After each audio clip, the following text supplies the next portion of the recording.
How does a Hollywood cowboy who started out like this All right, birthday boy. Let's get a photo of you up here on Sugarfoot. end up becoming this? How do you feel about that?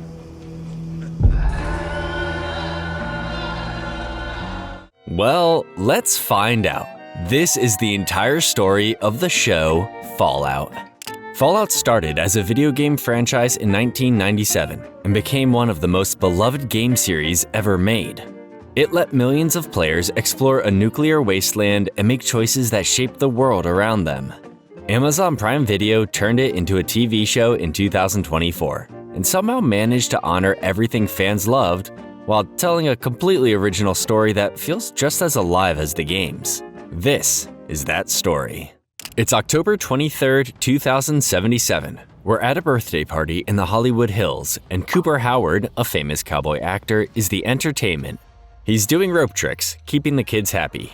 Bob Spencer, the birthday boy's dad, quietly mentions Cooper's doing kids' birthday parties now because he has to send money to his ex-wife every month. Yeah, that's alimony, baby. Brutal. Outside with his daughter Janie, Cooper teaches her something they learned in the Marines.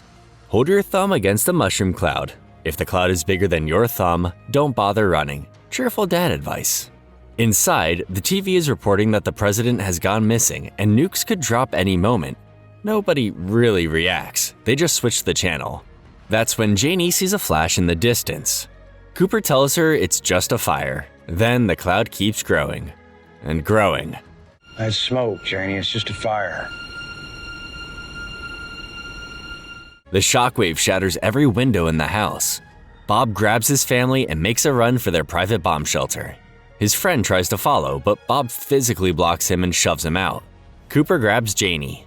They jump on horseback and ride as more bombs fall on Los Angeles. Cut to 219 years later. We're underground now, deep inside Vault 33, one of a network of bunkers built to survive the nuclear apocalypse. Lucy McLean, a cheerful and capable young woman, is pitching herself to the Vault's governing council. She lists her skills one by one, almost like a job interview. She's applying for something called the Triennial Trade, a once every few years marriage exchange between neighboring vaults done to avoid inbreeding. The council approves her. Lucy's getting a husband from Vault 32 next door. Hank McLean, Lucy's father and the vault's overseer, basically the guy in charge, gives her a little pep talk before the doors open. Chet, Lucy's cousin and the vault gatekeeper, clearly has feelings for her, but she shuts that down fast. Apparently, they are cousins, and the whole reason this marriage trade exists in the first place is to stop exactly that kind of thing. Understandable. The doors open, and out steps Lee Moldover, who introduces herself as the new overseer of Vault 32. Lucy's husband-to-be is a guy named Monty, and honestly, he's not bad looking at all. Steph, Lucy's pregnant best friend, takes one look at him and goes, "Lucky you," right to Lucy's face. Girl said exactly what Lucy was thinking. The wedding happens. Hank gives a toast and mentions that with radiation levels dropping, the next generation might actually be able to live on the surface. After the reception, Lucy takes Monty back to their room. Meanwhile, Lucy's brother Norm wanders into Vault 32 and finds dead crops, a decayed corpse, and a vault that looks completely trashed. Something is very wrong. Back in Lucy's room, she hears screaming outside and faint gunshots in the distance. She rushes to the window and knows something is not right. That's when she grabs her Pip-Boy, a wrist-worn computer device that tracks information like radiation levels, and scans Monty. His radiation levels are off the charts. He's not a vault dweller. He's a raider from the surface. Monty attacks Lucy, stabs her in the side with a hidden knife, and starts strangling her. Lucy grabs a broken pitcher and slits his throat. She injects herself with a stim pack, a medical injector that speeds up healing, and stumbles out into absolute chaos. The vault is under full attack. Raiders are massacring vault dwellers. Steph watches her husband get killed by the raiders. She loses it and gets a fork stabbed straight into her eye. She pulls a machine gun off a raider anyway, and starts firing back with the fork still sticking out of her face. That's unhinged. I love her. Hank finds Monty still alive and drowns him face first in a barrel of pickle juice.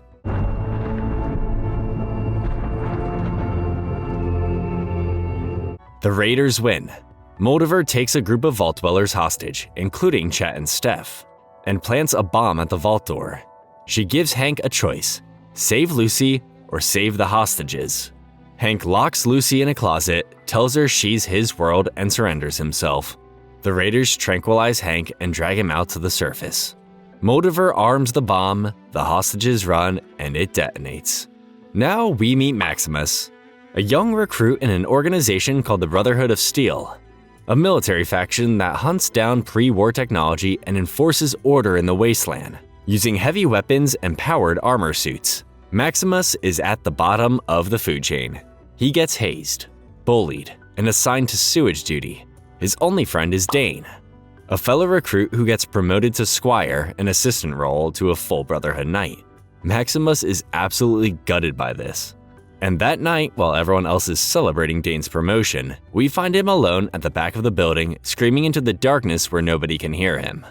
The next morning, Dane wakes up to find razor blades stuffed inside their boot, shredding their foot apart in the most gruesome way possible. And just like that, Dane is out of commission.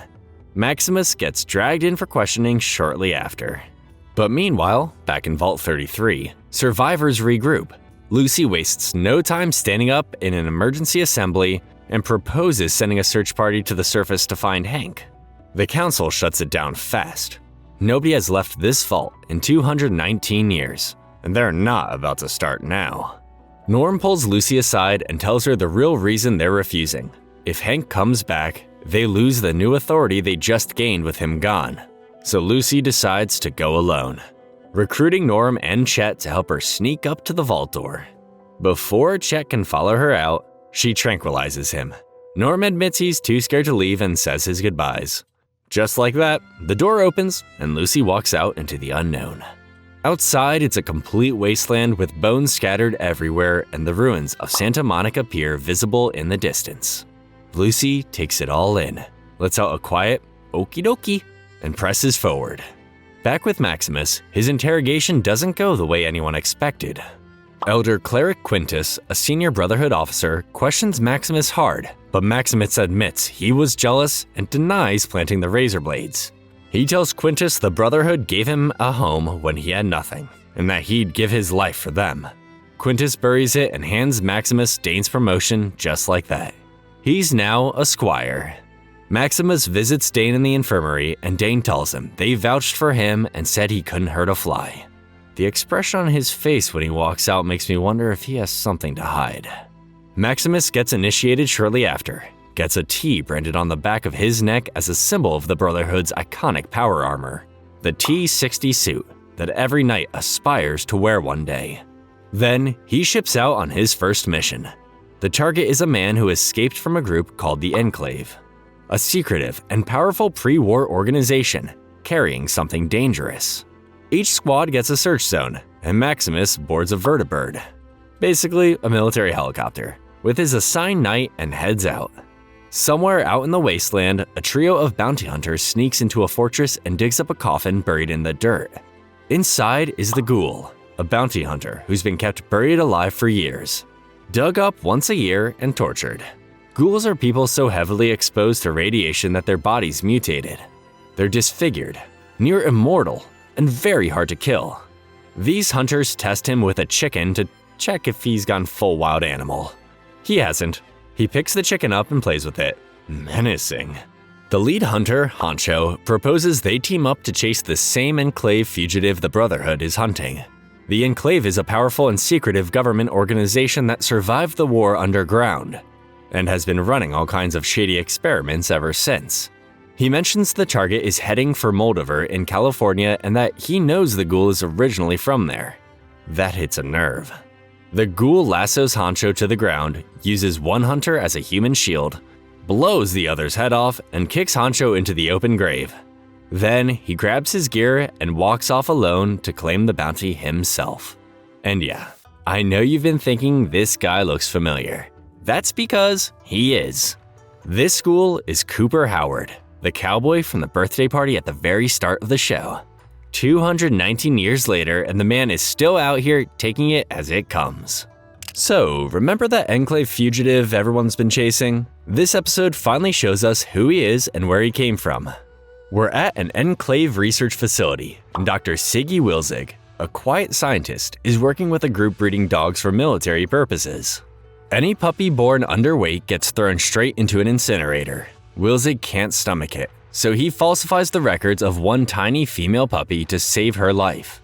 He names her CX404 and raises her in secret over the years. On top of that, Wilzig has been running his own unauthorized project on the side, and the result is a small glowing blue bead that he injects directly into his neck. Yeah, I don't know what that is yet either, but it sounds terrifying.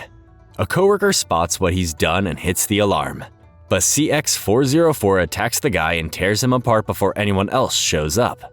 Wilzig grabs the dog and they run, dodging turret fire on the way out. Meanwhile, Lucy is out in the wasteland making her way toward Moldover. She stumbles across an abandoned house on the beach filled with the skeletons of an entire family sitting at a dinner table, who all poison themselves using pills from a bottle, labeled Vault-Tec Plan D. Vault-Tec, the same corporation that built the vault and sold people the idea that they were humanity's best chance at survival, apparently also made poison pills for people who didn't make it inside. Vault-Tec just keeps getting worse. That night, Lucy sets up a campfire and falls asleep, only to wake up to CX404 growling right in her face. The dog isn't after Lucy though. CX404 kills a rad roach that was sneaking up behind her. Basically a cockroach that got mutated by radiation and grew into something that can actually hurt you. That's when Lucy notices Wilzig sitting calmly by her fire. He warns her that lighting a fire at night in the wasteland is basically an open invitation to get killed and tells her she should go back to her vault. Lucy refuses and says she's not leaving without her dad. Wilzig tells her that the wasteland has a way of changing people, and the question is whether she'll still want the same things once she becomes something different altogether. Then, he walks off into the dark. Cut to Maximus, still on the vertibird with Knight Titus. Titus is a senior Brotherhood of Steel soldier that Maximus has been assigned to serve under, who turns out to be a complete nightmare to work with. Titus ignores every attempt Maximus makes at conversation and orders him to clean the groin plate of his armor. Then, out of pure boredom, Titus demands they land the vertibird miles away from where they're supposed to be, just so he can shoot something. They get off and start walking through the wilderness on foot. Maximus carries all the gear. Eventually, they find the same cave where Wilzig and CX404 stop to rest. Inside, they spot bones and a severed hand the dog dragged out. Titus orders Maximus to go inside the cave without any armor. Maximus points out he has no protection. That's when they encounter Yagwe, a massive bear mutated by radiation. Think a grizzly bear, but bigger and angrier. It sneaks up on Titus from behind.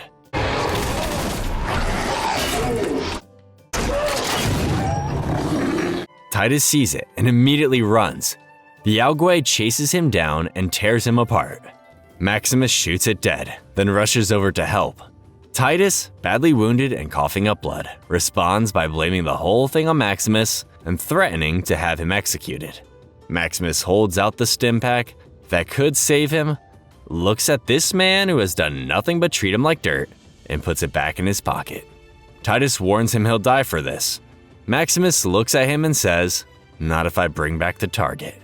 Then he waits for Titus to die, cold-blooded. Back with Lucy, she stumbles across a man in the desert trying to fix his water filter by pouring sand into it. She offers him some of her drinking water and he drinks the entire bottle in one go. He points her towards Philly, a nearby settlement, and warns her it's incredibly dangerous. Half his family died there. He also tries to convince her to stay and marry him. Lucy declines and keeps moving.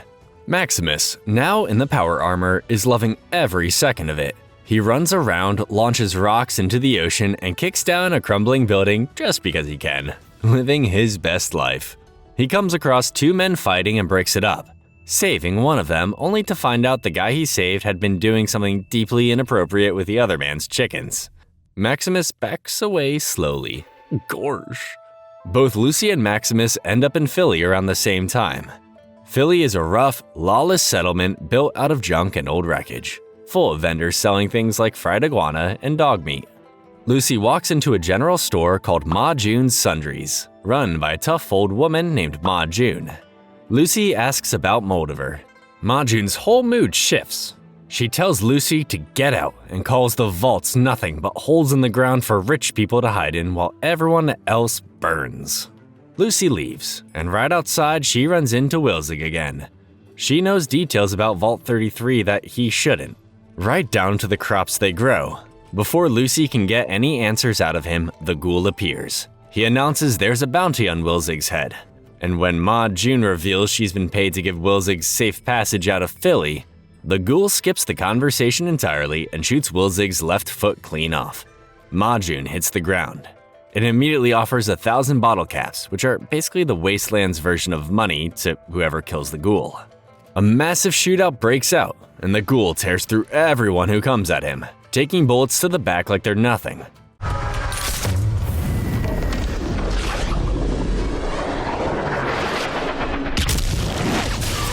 While all this chaos is happening, Lucy slips into Ma June's back room and finds a transaction ledger with Moldover's name written in it.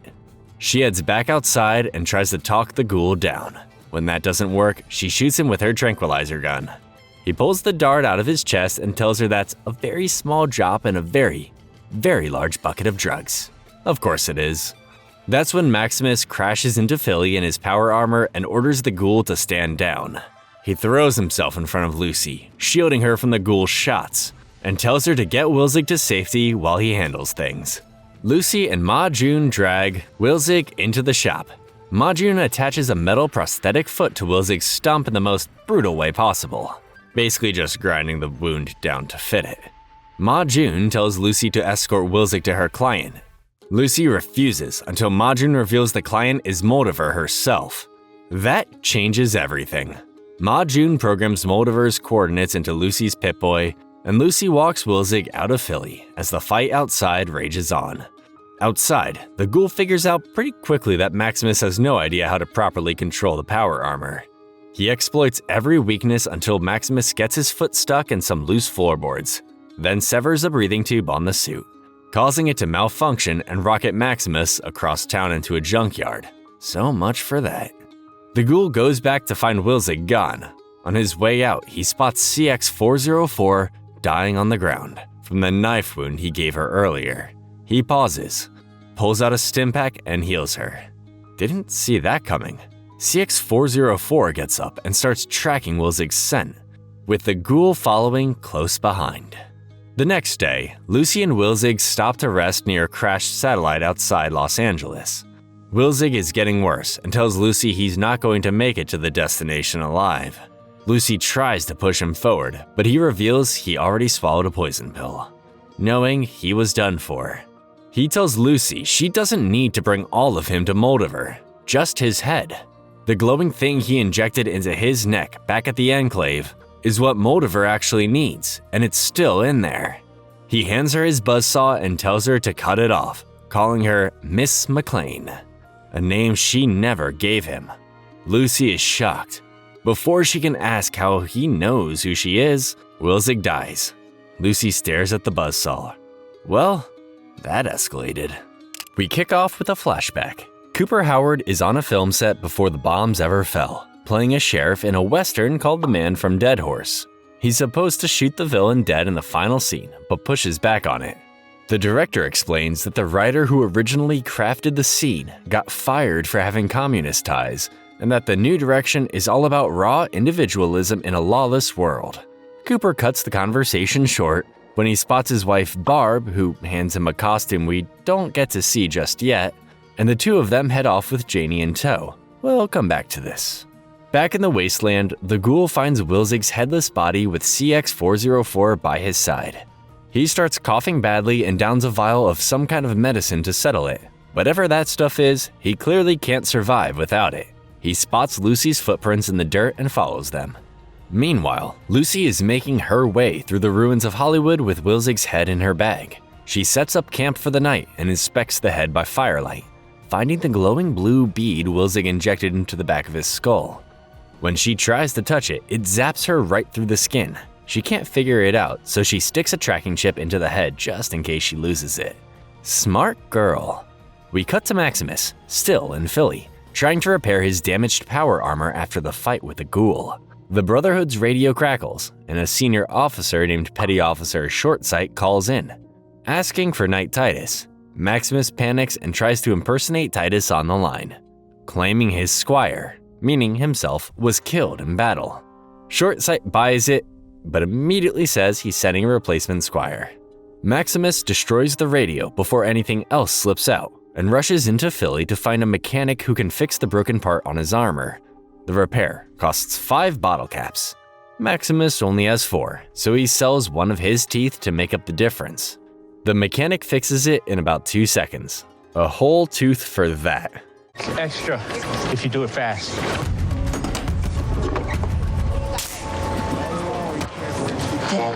He gets back to his armor and finds a group of scavengers trying to break into it. They beat him badly and nearly get inside. Maximus grabs a wrench and a toilet seat, goes back in for round 2, and this time shoves his arm into the armor's sleeve and uses it to crush the leader's head. The rest scatter. He barely gets the armor back on before a Brotherhood vertibird lands and drops off his new squire, Thaddeus, one of the guys who used to beat Maximus up back at the Brotherhood base. Oh, this is going to be good. Maximus stays in the armor, keeps up the Titus act, and immediately makes Thaddeus clean his groin plate. The cycle continues. Thaddeus also delivers new orders. Whoever finds Wilzig's artifact controls the wasteland, and they're to kill anyone standing in the way.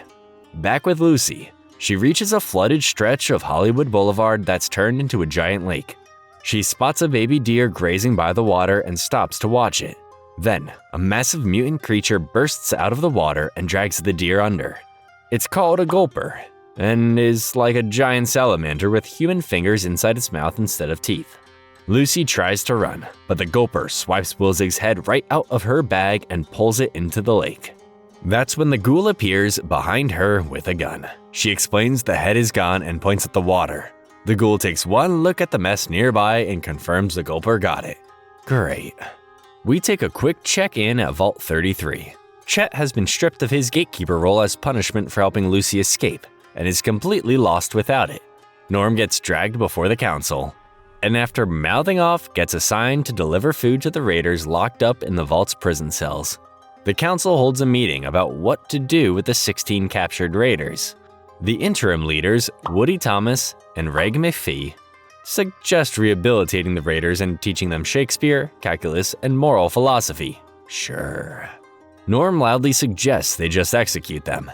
The council shuts that down. Then, an engineer walks in with urgent news, and the council forces him to say it in front of everyone. The vault's water chip is broken. They have less than 2 months of water left. The room erupts into panic. Steph, still sporting an eye patch from the fork incident, quietly pulls Norm aside and tells him she agrees with him about the raiders. Girl went from getting a fork stabbed in her eye to plotting executions. Villain arc activated. Meanwhile, the ghoul ties Lucy to a pulley system by the lake and starts dunking her into the radioactive water over and over. Lucy screams that he's torturing her. The ghoul calmly explains that he actually thinks torture doesn't work and isn't doing that at all. He's using her as bait to lure the gulper back up. Oh. The gulper surfaces and goes straight for Lucy, getting her partway into its mouth before she grabs the ghoul's saddlebag and beats the creature back into the water.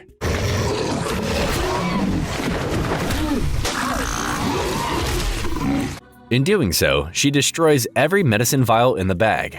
The ghoul completely loses it for the first time. Lucy, shaken and furious, tells him he can't treat people this way and quotes the golden rule. The golden rule is something most people learn as kids. Treat others the way you want to be treated yourself. The ghoul ties a rope around her and starts dragging her away, muttering that the wasteland has its own golden rule. Thou shalt get sidetracked by every damn time. And honestly, that's fair. Maximus and Thaddeus track their way through the wasteland using a device that follows the ghoul's radiation trail, eventually leading them straight to the lake. They find Wilzig's headless body along the way, and Maximus wrongly assumes the ghoul cut it off, unaware Lucy was the one who did it. At the lake, the gulper suddenly attacks. Thaddeus tries to charge it and nearly gets swallowed whole. Maximus pulls him out. and the gulper vomits everything back up, including Lucy's boot and Wilzig's head. CX-404 appears out of nowhere and starts sniffing the head. Maximus and Thaddeus stare at each other in disbelief and then celebrate. They actually did it. The ghoul marches Lucy through the ruins of California Crest Studios, the old film lot where Cooper used to work before the war. Lucy begs for water. The ghoul drinks from his canteen and deliberately pours the rest onto the sand. He tells her that nothing stays clean on the surface. Lucy asks if radiation turned him into what he is. He says, "Something like that," and keeps walking. Lucy spots a massive pre-war billboard of the Vault Boy giving a thumbs up. The ghoul raises his gun and shoots the Vault Boy's face clean off the sign. And now that flashback from the beginning makes sense. Back on the film set, the costume Barb gave Cooper turns out to be a Vault-Tec jumpsuit. Barb works as a Vault-Tec executive and has asked Cooper to do some promotional photos for the company as a favor. Cooper is uneasy about it, but goes along with it. Midway through the shoot, he gets an idea and throws up a thumbs up for the camera. A Vault-Tec employee lights up and tells him that's the one. That right there is the origin of the Vault Boy, the smiling cartoon mascot that appears on every single Vault-Tec billboard, poster, and advertisement across the entire wasteland. Remember back in episode 1 when Cooper taught Janie to hold her thumb up against the mushroom cloud to measure if the bomb was close enough to kill them? That same thumbs up became the face of an entire corporation. Vault-Tec just slapped a smile on it and sold it to the world. Damn. Lucy and the ghoul are still trudging through the ruins of Los Angeles together, Lucy's hands tied and looking rough. They pass a clinic called Westside Medical Clinic and hear someone yelling inside. The ghoul pushes Lucy in first. Inside, they find Roger, an old friend of the ghoul's who is on the verge of going feral. Going feral is what happens when a ghoul has gone too long without those medicine vials, slowly losing every last piece of their humanity until they're basically a mindless, violent animal. Roger asks if the ghoul has any vials left. He doesn't, thanks to Lucy destroying them in the gulper fight. So, instead, the ghoul gets Roger talking about food, about the old days, and about happy memories until Roger is smiling and mid-sentence telling Lucy about his mom. Then, the ghoul shoots him in the head. Mercy kill. Brutal, but necessary. Then, he immediately starts pulling Roger's teeth and eating pieces of him. It sounds horrifying, and it is. But out in the wasteland, there are no supermarkets, no restaurants, and no clean food. You eat what you can find, and a fresh body is about as fresh as it gets out here. Lucy looks like she wants to pass out. The ghoul barely blinks. Lucy tells the ghoul her name. Something registers on his face, but he doesn't say anything. He then makes Lucy help him cut Roger up for food. She does it, horrified but out of options. Welcome to the wasteland, Lucy. Back in Vault 33, an election is underway for a new overseer, and in the running are Reg, Woody, and Betty Pearson, one of the Vault's council members. Betty pulls Norm aside for a quiet word. She tells him that as the last McLean in the Vault, his words carry more weight than he realizes, and warns him to tread lightly. Norm is already ashamed of hiding during the raid, and now he's carrying that warning around too. Outside, Lucy and the ghoul reach a puddle of water near Santa Monica. Her Pip-Boy immediately reads radiation, but she's so thirsty she drinks it anyway. The ghoul watches with quiet satisfaction. Lucy asks him what he even is anymore. He looks at her and says, "I'm you, sweetie. You just give it a little time." Then a coughing fit doubles him over and Lucy bolts. She makes it around a corner and hits a massive crater surrounded by collapsed buildings with nowhere to go. The ghoul lassos her and yanks her back. They struggle, and Lucy bites one of his fingers clean off. The ghoul doesn't even flinch. He pulls out his knife and cuts one of her fingers off in return, telling her that's the most honest exchange they've had so far. These two. Now that right there is the closest thing we've had to an honest exchange so far. The ghoul marches Lucy to a place called the Super Duper Mart. Basically, an old grocery store that's been turned into a black market operation. He hits a buzzer outside, offers Lucy up in exchange for 2 months of vials and shoves her through the door. Then, he immediately collapses on the ground outside. Inside, Lucy is greeted by Snip Snip, a cheerful British-voiced robot called a Mr. Handy. Rummages through a drawer full of cut-off human fingers. and attaches a replacement finger to her hand. Lucy, relieved, starts opening up to the robot about how scared she was. Snip Snip listens warmly and then cheerfully informs her that he is simply going to harvest her organs now. He tranquilizes her and she drops, of course. Meanwhile, Norm goes to Chet for backup, and the two sneak into Vault 32 for a proper look around. The wheat fields are completely dead. Bodies are everywhere, some from violence, some from apparent suicide. Norm checks the Pip-Boy on one of the corpses, and the last biosignal recorded was 2 years ago. These people were already dead long before the raiders ever showed up. One body sits in front of a looping TV program about mice in a cage who start killing each other when their space gets too crowded. Written on the wall in blood are the words, "We know the truth." They push deeper and find the overseer dead at his desk, scrawled on the wall behind him. Norm accesses the overseer's computer and pulls up the vault door logs. The door was opened from the outside using a Pip-Boy registered to his mother, Rose McLean. His mother opened the door. Back in the Super Duper Mart, Lucy comes to on a gurney being wheeled past a refrigerator aisle full of ghouls locked in glass cases, their organs for sale. Snip Snip's two bosses, Huey and Squirrel, order him to cut Lucy up immediately. Snip Snip wheels her into a back room and brings out his buzzsaw. Lucy kicks it into her restraint before it reaches her, frees one hand, and uses a defibrillator to fry the robot's circuits. She loads Snip Snip's dart shooter with toxic drain cleaner and walks back out to Huey and Squirrel with it pointed at them. She demands they free all the ghouls.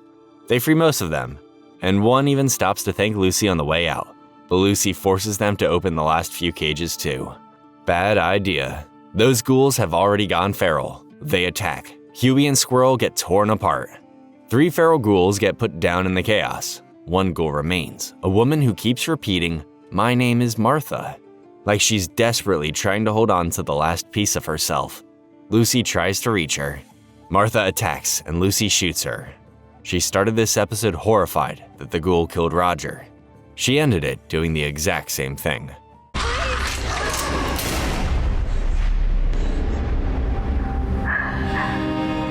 Lucy walks out of the Super Duper Mart looking like a completely different person. Patched up, with scavenged leather gear and a new finger. The ghoul is still on the ground outside, barely alive without his vials. Lucy looks at him for a long moment. Then, she puts the vials down in front of him and says, "Golden rule, and walks away alone. The ghoul crawls inside, gorges himself on every vial and chem in the building, and eventually finds a tape sitting by a TV. It's the man from Dead Horse, the movie he was filming in the flashback last episode. He pops it in and watches his younger self shoot the villain dead, the exact scene he argued against filming all those years ago. He sits there in silence among the bodies and watches. Maximus and Thaddeus are camped out together, celebrating finally getting their hands on Wilzig's head. Things have actually gotten pretty comfortable between them, which makes what happened next sting a little more. Maximus brands Thaddeus with a T on the back of his neck, officially marking him as his squire, and then immediately tells him the truth. He's not Knight Titus. Titus is dead. He's Maximus. Thaddeus does not take it well, and tells Maximus the Brotherhood will kill him for this. Maximus panics and tries to take Thaddeus out, stepping on his leg and crushing it. But Thaddeus reaches into the armor and yanks out the fusion core. Basically the power source that keeps the armor running, shutting the whole suit down and trapping Maximus completely inside. Thaddeus grabs Wilzig's head, takes CX-404 and walks away. Cold. The next morning, Maximus is still stuck upright in the dead armor when a group of radroaches starts closing in on him. One gets shot off the armor and Lucy appears, stomping the rest of them into the ground. She finds Maximus trapped inside his suit and he tries to convince her to let him out. Lucy has had the worst week of her life and trusts nobody, so she pushes back. Maximus notices she has radiation sickness from the dirty water the ghoul made her drink, and tells her he has Radaway, a medicine that flushes radiation out of your body. They make a deal. She frees him, he treats her. Lucy overrides the armor manually, something she knows how to do from old engineering manuals she studied in the vault. The second Maximus is out, Lucy collapses. He keeps his word and treats her. Lucy comes around and they talk. Maximus admits he thought vaults were full of monsters, not actual people. When Lucy asks his name, he tells her he's Knight Titus. He's still lying even to the person saving his life. Classic Maximus. Lucy realizes they're both after Wilzig's head and pulls out her tracker. She offers him a deal. She helps him find the head to bring back to the Brotherhood, and in return, the Brotherhood sends knights to help rescue her dad from Moldover. Maximus agrees, and they set off together. They hit a bridge and find two strangers on the other side. Everyone claims to be unarmed. Lucy tries to broker a peaceful crossing, counts to 3, and has everyone raise their hands as they pass each other. It almost works. Then the strangers spot Lucy's Pip-Boy and start shooting. Maximus grabs Lucy's gun and drops them both, taking a bullet in the arm in the process.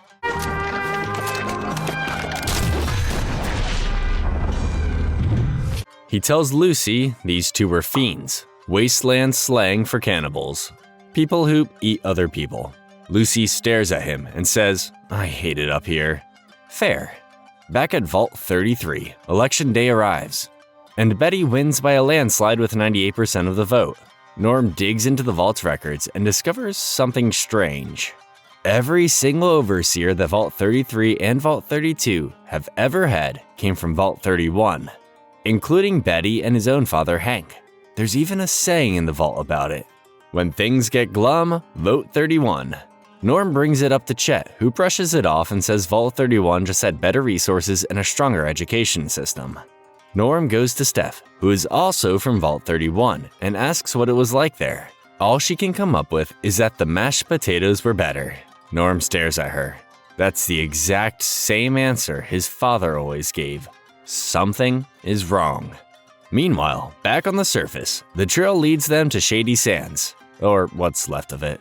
A billboard on the road says it was once the first capital of the New California Republic, also called the NCR, a large civilization that formed after the war and tried to rebuild society. With a population of over 34,000 people, Lucy stops dead. She was raised to believe that the whole point of the vaults was to come back up one day and restart civilization, which is what they call Reclamation Day. But people already tried that. Tens of thousands of them, and it worked. Until it didn't. Maximus shows her the crater where Shady Sands used to be. Lucy asks what happened. Maximus says it's the same thing that always happens. Everyone wants to save the world, they just disagree on how. Lucy asks if anyone survived. Maximus gets quiet and tells her he did, hiding in a refrigerator as a kid before the Brotherhood found him. Maximus starts swaying, and Lucy realizes his bullet wound is worse than a graze. She spots a nearby building called Hawthorne Medical Laboratories and heads straight for it. Neither of them notices the Vault-Tec logo stamped on the ground outside. Lucy goes in first, gun drawn.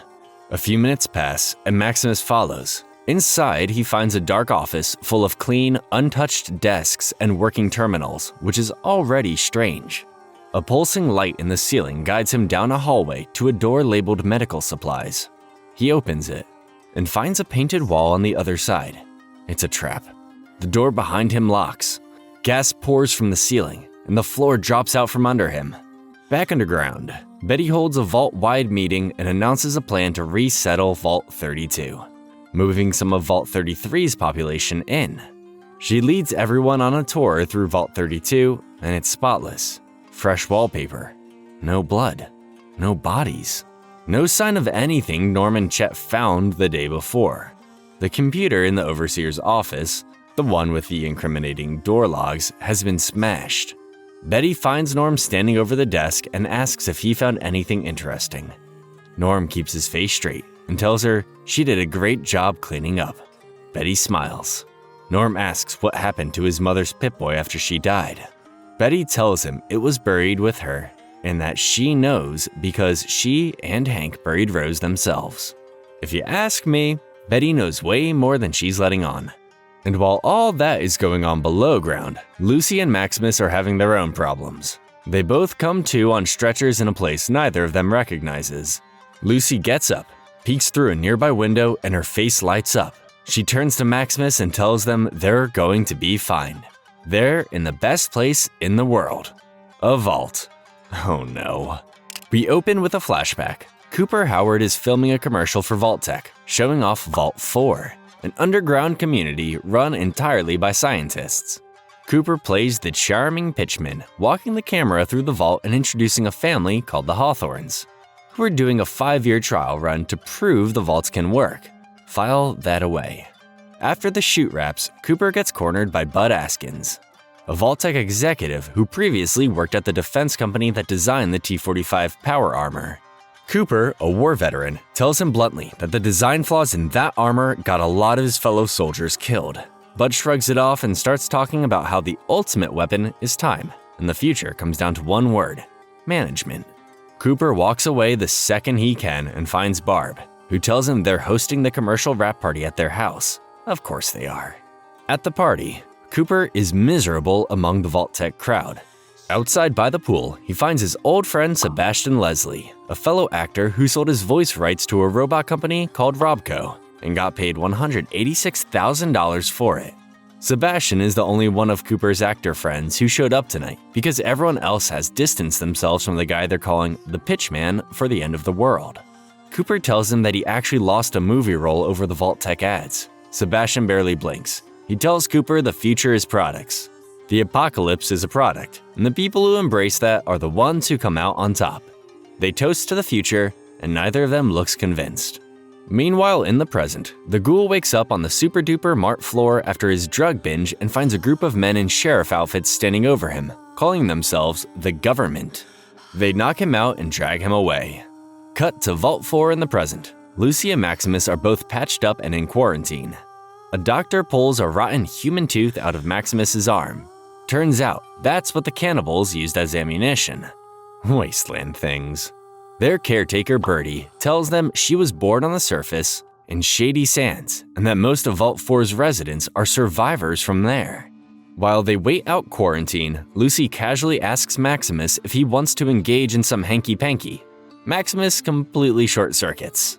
He describes the general concept of finishing in the most painfully confused way possible, wondering if it's against Brotherhood rules. Lucy fills him in that it's actually just normal. They don't end up doing anything. A Knight of the Brotherhood. We're not supposed to. Okie dokie. The camera pulls back to reveal the room they're in is labeled Test Subjects. Classic Vault-Tec. Out of quarantine, Lucy and Maximus eat in the atrium. Lucy is thrilled to be back among Vault dwellers. Maximus thinks everyone smiling all the time is a cult red flag. Overseer Benjamin comes over to welcome them, and both Lucy and Maximus immediately notice he has a single eye directly in the center of his forehead. Benjamin runs through the Vault rules and mentions that level 12 is completely off limits. Lucy also starts noticing other residents have strange mutations. One man has a nose growing out of his forehead. A woman has glowing blue eyes and tentacles on her chin. Where are they? Back to the flashback. Cooper and Barb are relaxing at home when she pulls out a Pip-Boy. Cooper has never seen her wear one before. She tells him Vault-Tec licensed them from Robco and plans to integrate them into the vaults. Cooper pushes back and suggests they quit, buy a ranch, and go back to being real people. Barb shuts it down and tells him the job guarantees their family a spot in one of the good vaults. Cooper asks what that means. She tells him to trust her and changes the subject. He should not trust her. Soon after, Cooper meets his old war buddy Charlie Whiteknife at a bar. Charlie lays it all out.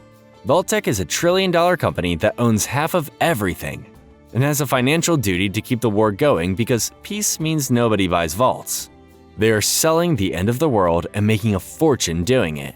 Charlie tells Cooper about a meeting where he can learn the full truth and gives him the address. A few days later, Barb mentions over dinner that dogs won't be allowed in the vaults. It's an avoidable inefficiency. Cooper loses it. He went to war to protect people's freedom, and now a corporation is telling him he can't bring his dog into a bunker he paid for. Barb tells him to calm down and drops the real news. They're not going into a regular vault. They're going into a special vault for management, the one that oversees all the others. Cooper goes quiet. Meanwhile, the ghoul is brought to the self-proclaimed headquarters of the government, which turns out to be nothing more than a beat-up old barbecue restaurant in the middle of nowhere with a hand-painted sign outside that reads the government. Real presidential stuff. Inside, he meets Sorrel Booker, an old acquaintance who has declared himself president of this operation. The ghoul asks for a needle and thread and calmly sews Lucy's finger back onto his own while they talk. Sorrel asks what's been keeping the ghoul going for 200 years, hinting it might be a woman. The ghoul ignores that and brings up Moldover. Sorrel calls her the Flame Mother and says her followers practically worship her. The ghoul kills Sorrel's 2 guards and grabs a wanted poster of Moldover off the wall. He stares at it and tells Sorrel that's not how he remembers her. Sorrel asks how does he remember her?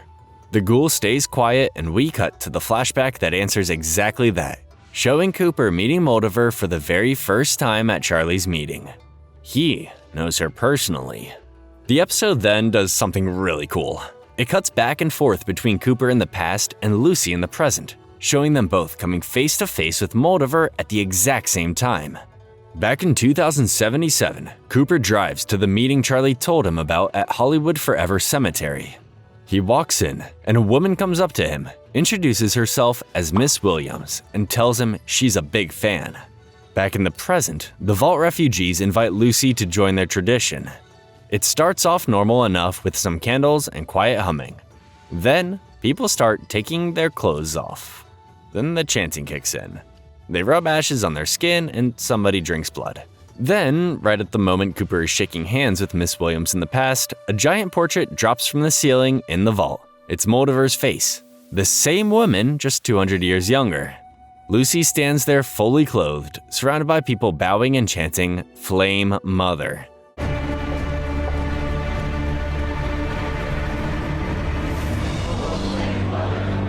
While Cooper has no idea who he's really talking to. She walked out of one cult on the surface, straight into another one underground. Lucy runs to find Maximus to warn him, but he has fully settled into vault life, eating caviar in a robe with slippers on. Having just discovered hot showers for the first time, he is not leaving. Lucy decides to go find proof herself and takes the elevator down to level 12 alone. The lab down there is dark and wrong. A dead gulper floats in a tank. Jars of human organs line the shelves. Then, Lucy finds a video of a woman sitting in a water tank while gulpers hatch from her body and eat her alive. That's where gulpers come from. Vault 4 made them. She pushes further and finds a hallway of cryopods containing pregnant women. Before she can process any of it, the lights come on. A doctor spots her. Lucy throws acid in his face and tries to fight her way out, but more residents pour in and pin her down. Birdie comes in, and Lucy screams that their entire culture is insane. Birdie looks at her calmly and says if they ever came to Lucy's home, they'd probably say the same thing. She's not wrong. The episode opens with a father and son out in the wasteland using metal detectors to scavenge for bottle caps. When they get home, they find the ghouls sitting at their kitchen table eating a meal of unknown origin. The dad panics, thinking the ghoul ate his daughter, Sandra. The ghoul finds this hilarious. Sandra walks in alive and well and brings him a drink. The ghoul wasn't eating Sandra, he was just sitting there eating some mystery meal he helped himself to from their kitchen. The ghoul pulls out a letter and gets down to business. He killed the family's oldest son, Rufus, who had been working for Moldover. Rufus also recruited his younger brother Tommy into the operation, paying a courier to smuggle Wilzig out of Philly to Moldover. The dad tells Tommy to give up Moldover's location to keep the family safe. Tommy reluctantly reveals she's hiding at the ruins of Griffith Observatory, a famous old building in the hills above Los Angeles. The ghoul thanks him, stands up to leave, and then asks Tommy if he plans on coming after him later. Tommy reaches for his gun. The ghoul is faster. Poor dad. Back in the flashback, we pick up right where episode 6 left off. Cooper is at the Hollywood Forever meeting and pulls Moldover aside after things get heated. Moldover tells him that every research company she has ever worked for got bought up by Barb's division of Vault Tech. She was developing cold fusion, basically a way to create unlimited clean energy that could end the war over resources, and Vault Tech bought it and shelved it because ending the war would mean nobody needs vaults anymore. She hands Cooper a listening device and asks him to spy on Barb. Cooper is disgusted by the idea and tries to give it back. Moldover tells him to keep it and leaves him with one last line. "I'm not a communist. That's just a dirty word they use to describe people who aren't insane." That line hits different knowing what we know about Barb. Back in Vault 4, Lucy is handcuffed to a desk while Birdie and Overseer Benjamin show her a holotape. It shows the original scientists of Vault 4 running experiments, trying to combine humans with radiation-resistant animals to create people who could survive on the surface. It went horribly wrong. The Gulpers are what happened. The creatures turned on the scientists and took over. The Vault residents now use Level 12 to care for the people still suffering from those original experiments, which is why it was off limits. Benjamin asks Lucy what the experiment in Vault 33 was. Lucy says there wasn't one. Benjamin and Birdie don't believe her. She brought violence into their community, and she has to face the consequences. They put a bag over her head and drag her out. Maximus spots her being marched past his room, puts down his popcorn, and gets up. Finally! Back on the surface, Thaddeus is limping toward a Red Rocket gas station, his foot completely destroyed from when Maximus stepped on it. He locks CX-404 in a Nuka-Cola cooler so she stops following him and heads off alone to find a way to radio the Brotherhood. Along the way, he runs into a familiar face we've seen before. The Snake Oil Salesman, a wandering conman who travels the wasteland selling questionable medicines and remedies that may or may not actually work. Maximus actually crossed paths with him briefly back in episode 2, when he stumbled across him being strangled by an angry farmer, saved his life, and then immediately regretted it when he found out why the farmer was strangling him in the first place. The salesman offers to fix his foot in exchange for Maximus's fusion core. Thaddeus has no caps, so he hands it over. The salesman gives him a foul-tasting serum, and Thaddeus's foot knits itself back together in seconds, toes and all. As the salesman walks away, he mentions that Thaddeus won't need to worry about radiation anymore. That's an odd thing to say. Lucy is brought before the entire vault and tied to a post in the atrium while Benjamin pulls out a massive sword. The crowd chants. Benjamin sentences her to death. Then, he uses the sword to cut her restraints and hands her 2 weeks of supplies. Death by banishment to the surface. These people are genuinely lovely. Lucy asks if Maximus can stay. At that exact moment, Maximus, who has no idea what's happening, steals the vault's fusion core to power his armor and bursts into the atrium, smashing everything in sight. Lucy stops him and tells him they were letting her go. Maximus looks around at the mess he made. "Sorry," he says in the deep, booming voice of the power armor. Incredible. Sorry. Somebody maybe check on him? Fresh air hits them both as they climb out of Vault 4 and back into the wasteland. Lucy tells Maximus they have to return the fusion core because without it, Vault 4 only has a few days of power left. Maximus reluctantly agrees, and they drop it back down the chute. Lucy tells him he's the best person she's met since leaving the vault. The guilt finally gets to Maximus and he comes clean. His name isn't Titus, it's Maximus. He let Titus die, took his armor, and lied to her the whole time. Lucy shrugs. She's been on the surface 2 weeks and already cut off a man's head and drank radioactive water. Nobody's perfect out here. They agreed to find the head together, and Lucy tells him to come live with her in Vault 33 when this is all over. These two. Meanwhile, the ghoul finds CX-404 locked in the Nuka-Cola cooler at the Red Rocket station and lets her out. He names her Dogmeat, a nod to a beloved dog companion from the Fallout video games, and they head off together.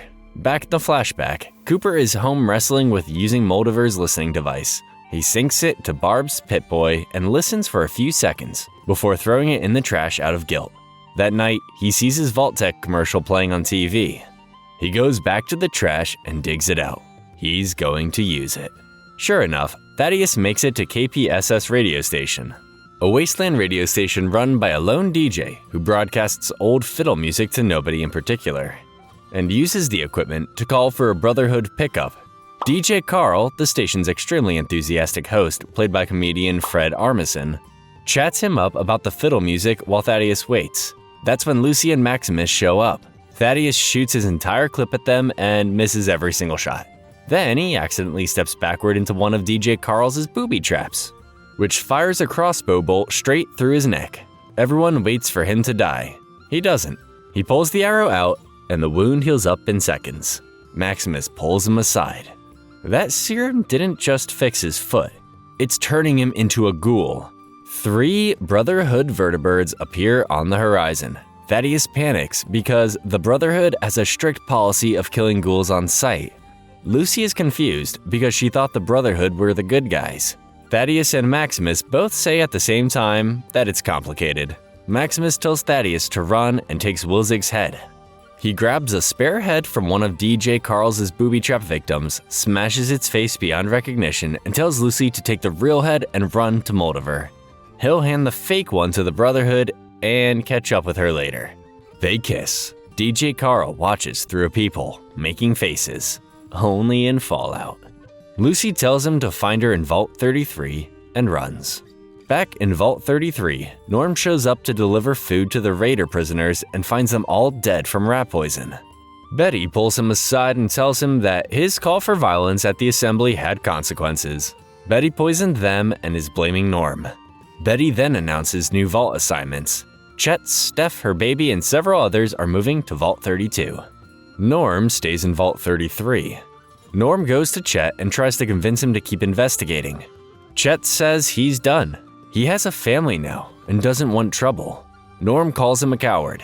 Chet looks at him and says, "We all are, Norm. That's why we live in a vault." That one stings. Once everyone moves into Vault 32 and Betty is distracted, Norm sneaks into her office and hacks into her computer. He sends a message to the Vault 31 overseer pretending to be Betty, saying she needs to return to Vault 31. The overseer asks if she has been compromised. Norm says the mission isn't going as planned. The overseer tells Betty to come to Vault 31 immediately. Norm walks to the Vault 31 door, and it opens for him. He steps inside. The door grinds shut behind him. Vault 31 looks completely empty. Norm walks through silent corridors, following a strange mechanical sound, until he turns a corner and stops dead. The episode cuts to black. What is in there? The Brotherhood picks Maximus up from the radio station and flies him straight to Philly, which the Brotherhood has now completely taken over. The friendly wasteland market we saw earlier in the season is gone. Armed knights patrol every corner. Maximus is marched before Elder Cleric Quintus and presents the fake head he swapped out. Quintus immediately figures out it's not Wilzig's. Maximus is seconds away from being executed when Dane steps forward and admits to injuring themselves with the razor blade back at the Brotherhood base, clearing Maximus of that original accusation and buying them enough goodwill to stay alive. Quintus pulls Maximus aside privately. He tells him the Brotherhood has lost its way and sees the artifact as a chance to reshape the whole organization. He wants Maximus by his side to make it happen. Your entire life you've been looking for a home.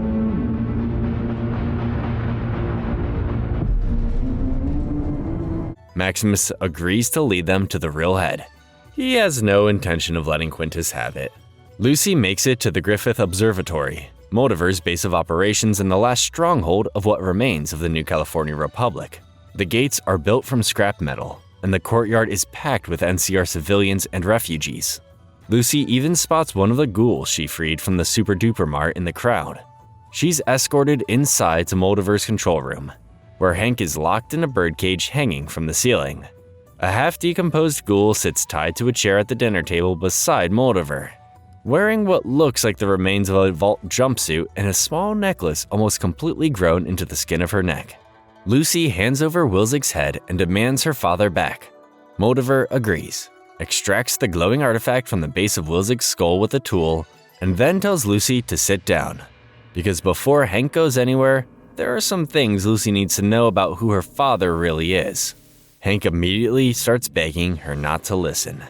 At the same time, Norm is deeper inside Vault 31, where he finds the source of the mechanical whirring from the last episode.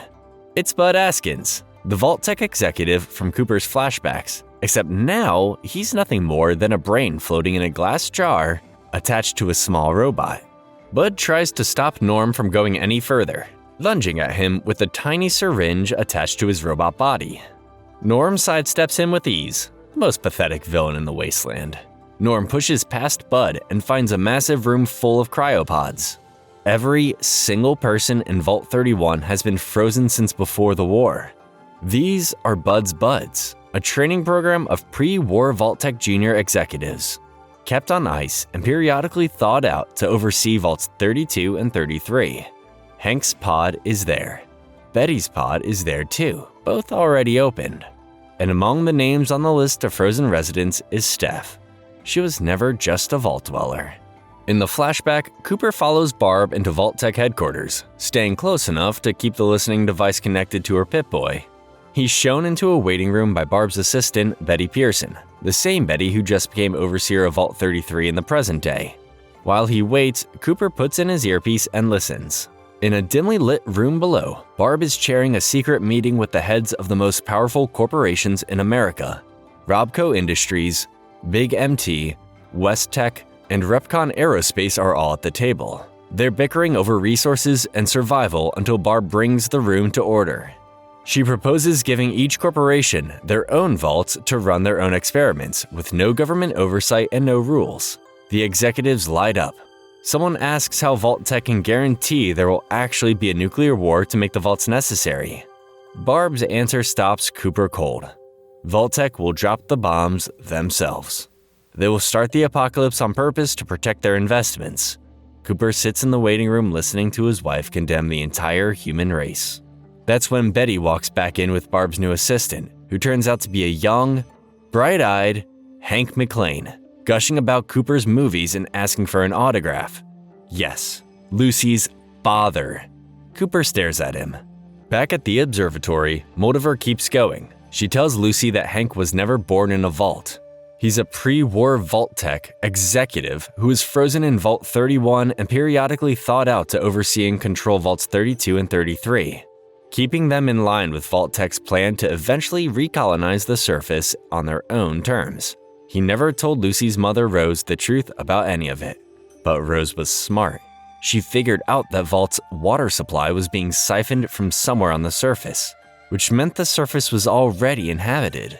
When she confronts Hank, he shut her down and told her to never mention it again. That's when Rose knew he was hiding something. She ran, taking Lucy and Norm with her to the surface, and they found Shady Sands.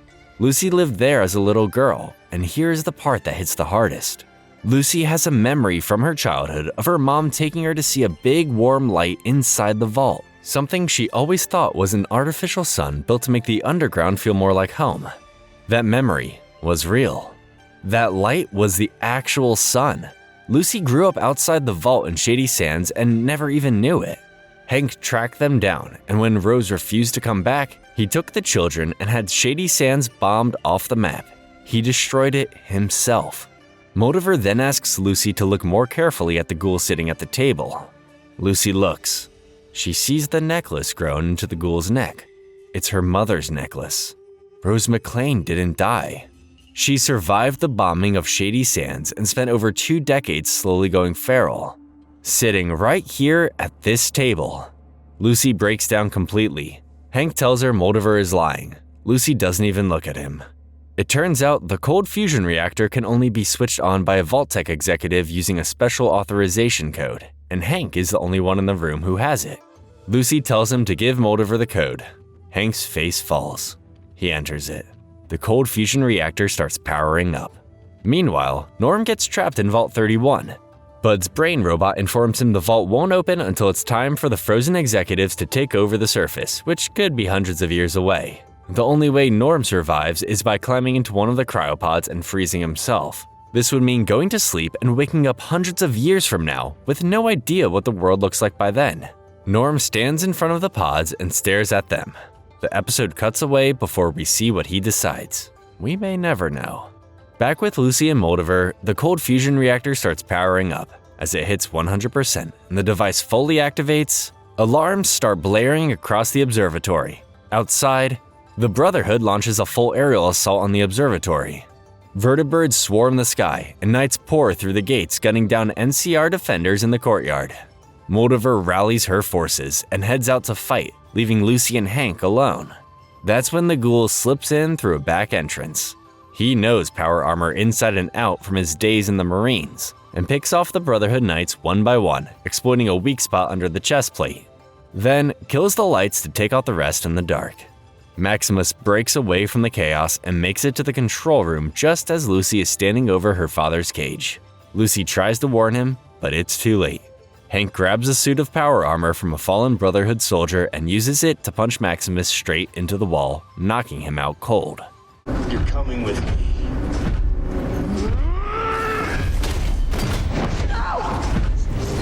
Lucy grabs Maximus's gun and points it at her father's head. Hank tries to talk her down. That's when the ghoul steps out of the shadows. He looks at Hank and asks where his family is. Hank fires up the power armor's jets and blasts straight through the roof and into the night sky. The ghoul watches him go and turns to Lucy. He tells her that the wasteland only looks like chaos from the outside. There's always someone behind it all, and that's where Hank is heading. He offers her a choice. Stay here and get killed when the Brotherhood's reinforcements sweep the building, or come with him and find out who has been pulling the strings for 200 years. Lucy looks at her unconscious mother one last time. She picks up her gun and shoots Rose in the head, putting her out of her misery after decades of suffering. She kisses Maximus on the forehead, says, "Okie dokie," and walks out with the ghoul. A little while later, Maximus wakes up. Moldiver crawls back into the room, mortally wounded, and reaches the cold fusion reactor. She hits the button. The lights of Los Angeles flicker on for the first time in over 200 years. Every building, every street, the Hollywood sign, all of it lights up across the wasteland. Moldiver holds Rose McClane's hand as she bleeds out, watching the city come back to life one last time. She did it. Dane limps in and sees Maximus standing over Moldiver's body. Before Maximus can explain anything, Dane raises his fist and declares him a knight. The Brotherhood soldiers flood the room cheering. Maximus looks around at all of it, knowing full well what the Brotherhood will do with unlimited power, and says nothing. Outside the observatory, Lucy and the ghoul walk out into the wasteland together with Dogmeat trotting alongside them. The Hollywood sign glowing in the hills above. And far away, Hank McClane touches down in his power armor in the Mojave Desert, walking to the edge of a ridge and looks out over the lights of a city that is very much alive. New Vegas. The setting of the beloved Fallout New Vegas video game, one of the most iconic locations in the entire franchise. Season 1 is done. See you in New Vegas. Last season, we left off with Lucy and the ghoul chasing her father across the wasteland, Maximus accidentally becoming a Brotherhood knight, and Norm trapped in Vault 31 with a brain in a jar. Let's pick up right where we left off. Before we get to the wasteland, we go back, way back.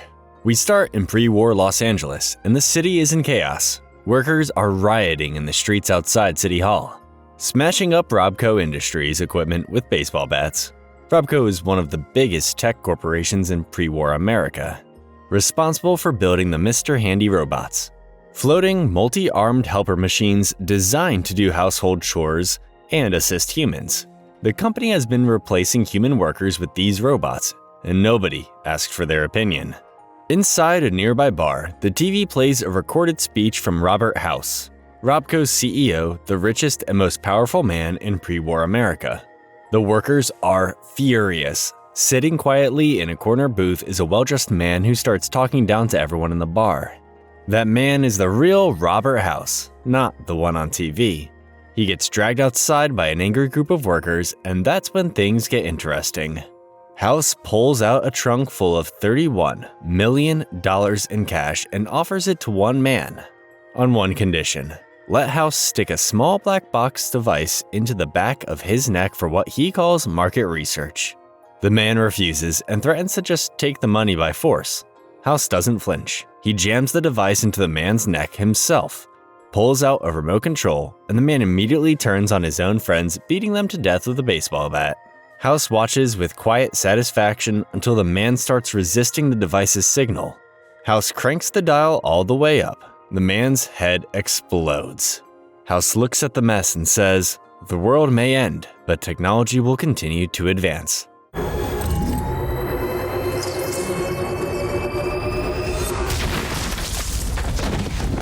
Ladies and gentlemen, Robert House. Cut to the present. The ghoul is strung up by his neck in Novac, a small wasteland town in the Mojave Desert, and things are not looking good for him. A notorious raider gang called the Great Khans has him, and they're about to hang him for terrorizing their tribe for many generations. Their leader is a man called Nick the Prick. The ghoul keeps interrupting Nick's speech to tell him to hurry up and get on with it. Classic. Across town is Lucy McLean, the Vault Girl who walked out into the wasteland at the start of Season 1 and has been through absolute hell since. She's perched inside the mouth of a giant roadside T-Rex statue, a famous old landmark in Novak, with a sniper rifle pointed at the noose around the ghoul's neck. This was their plan. Lucy turned the ghoul in for the bounty to get close to the cons.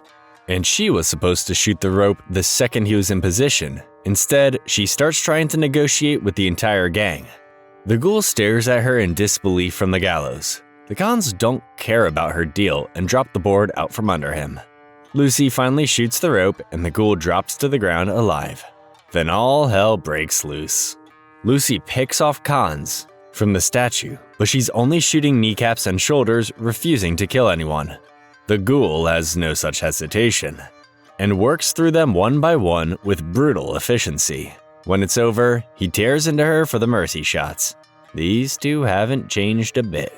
As they leave Novak and head toward New Vegas, Lucy asks about the city. The ghoul tells her that when the bombs dropped, Las Vegas survived because one man shot most of the missiles out of the sky before they landed. That man is Robert House. Lucy assumes that means Vegas is safe. The ghoul tells her nowhere near House is safe. In the flashback, Cooper Howard has just heard his wife Barb confirm that Vault-Tec plans to drop the bombs themselves to protect their business. He races home, grabs Janie, and starts driving out of Los Angeles without telling her the truth. They stop in a suburban neighborhood when a nuclear warning siren goes off, sending everyone into a panic. Cooper looks up and sees a billboard with his own face on it from his Vault-Tec ads. A vertibird passes overhead. He makes a decision and turns the car around. He meets with Kate Williams, the same woman we knew as Miss Williams in Season 1, which is just another name Moldover has been using to move around without drawing attention to herself. She tells him Barb is taking a trip to Las Vegas soon to hand cold fusion technology over to Robert House. Once House has it, there will be nothing standing in the way of the bombs dropping. She tells Cooper he needs to go with Barb on that trip and get close to House. The implication is clear. She wants Cooper to kill him. Cooper doesn't want any part of it. He goes home anyway, puts on a smile when Barb walks through the door and starts making dinner. He's going to Vegas. Speaking of people with nowhere to go, Norm McLean, Lucy's brother who snuck into Vault 31 at the end of Season 1, is still trapped inside. He's slowly starving to death while getting taunted over the loudspeaker by Bud Askins, the pre-war Vault-Tec executive, now reduced to a brain in a glass jar on a small robot. Bud wants Norm to climb into his father Hank's empty cryopod and go to sleep. The plan is for Norm to stay frozen for however many hundreds of years it takes for Vault-Tec's plan to play out. Norm refuses. Bud plays sad music over the speakers to break him down. Norm asks about his father. Bud says Hank was ambitious, exactly the kind of man Vault-Tec wanted. Then, Norm notices something, a two-headed centipede crawling around the vault. Bud warns him it's poisonous, and that gives Norm an idea about irrational options. He breaks the needle off Bud's robot arm so the little brain can't inject him, walks to the vault terminal, and starts thawing out every single frozen executive in the room. Every cryopod in Vault 31 begins opening at once. Dozens of buds, pre-war Vault-Tec junior executives who were supposed to be the ones recolonizing the surface on Vault-Tec's terms, all waking up at the same time with no plan and no guidance. Bud screams at him to stop. Norm shrugs. Chaos is easy. Let it burn, Norm. Lucy and the ghoul follow Hank's trail to an abandoned drive-in theater in the Mojave, where the ghoul spots his old movie A Man and His Dog listed on the marquee and gets briefly distracted. Lucy finds heavy boot prints in the dust, leading to a blast door hidden behind the broken screen. They head down to Vault 24, which has been out of commission for a very long time. They find rows of dead vault dwellers all rigged up with devices in the back of their necks, all forced to watch communist propaganda on a loop. The Vault's experiment was brainwashing American citizens into communist sleeper agents using the same black box technology Robert House was testing in the flashback. Hank came here, extracted all the data, and locked down the terminals before leaving. He also left something behind. A man is sitting in the corner with one of House's black box devices stuck in his neck. Hank brought him here specifically to use as a living messenger. Hank uses the man as a living loudspeaker, calling Lucy Sugar Bomb, his old nickname for her, and telling her to go home and stop following him. Then he overloads the chip. The man's head explodes, covering Lucy and the ghoul in blood. Lucy wipes her face and tells the ghoul she's not going home. Her father won't stop hurting people and she's going to stop him. That's not the same Lucy who left Vault 33. And Hank? He's already moved on. He arrives at a sealed Vault-Tec facility buried beneath New Vegas, making himself a fresh cup of coffee, puts on a clean suit, and settles in like he owns the place. He wanders the halls, finding a yo-yo and grins like a kid. Then he sits down at a radio terminal and sends a message. He identifies himself as Hank McClane, reporting for duty, and addresses the recipient as Sir, describing New Vegas as their old stomping grounds. He tells this mystery person that he's found the Vault 24 data on House's mind control technology, and plans to perfect it. He ends the call with total confidence. When this is all over, you will be begging me to help you. Who is he talking to? We open in the past. In 2283, in the streets of Shady Sands, a young Maximus is walking through the city with his parents, Joseph and Julia. They're celebrating because Joseph just fixed their water purifier, meaning clean, non-irradiated water, for the first time in a while. It's a good day. Then, a caravan driver rolls into town. Eyes glazed over, repeating the same phrase over and over like a broken record. Joseph spots a black box device in the back of the man's neck, the same kind Robert House was testing in the flashback last episode. The man collapses in the town square. Joseph pulls back the cover of the caravan cart. Inside is a modified nuclear bomb with a 3-minute timer already counting down. Joseph orders everyone to run. He stays behind to try and disarm it. The failsafe stops him. He races home and he and Julia tearfully shove young Maximus inside their house's fridge to protect him from the blast. They close the door. The bomb goes off and wipes Shady Sands off the map.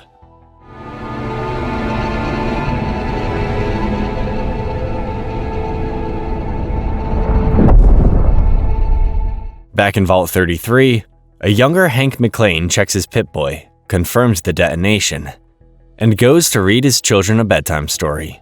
He did this. Hank destroyed Shady Sands on purpose and went home to tuck his kids in.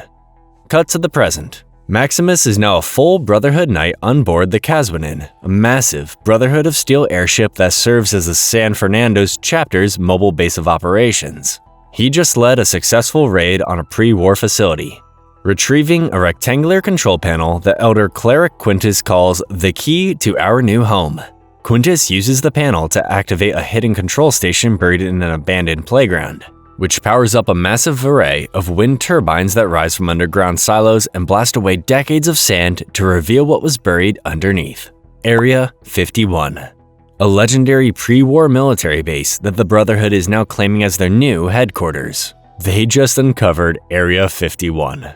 The Brotherhood moves in and starts making it home, hauling in the cold fusion technology from Griffith Observatory and setting up shop. Lucy and the ghoul are having a completely different kind of day.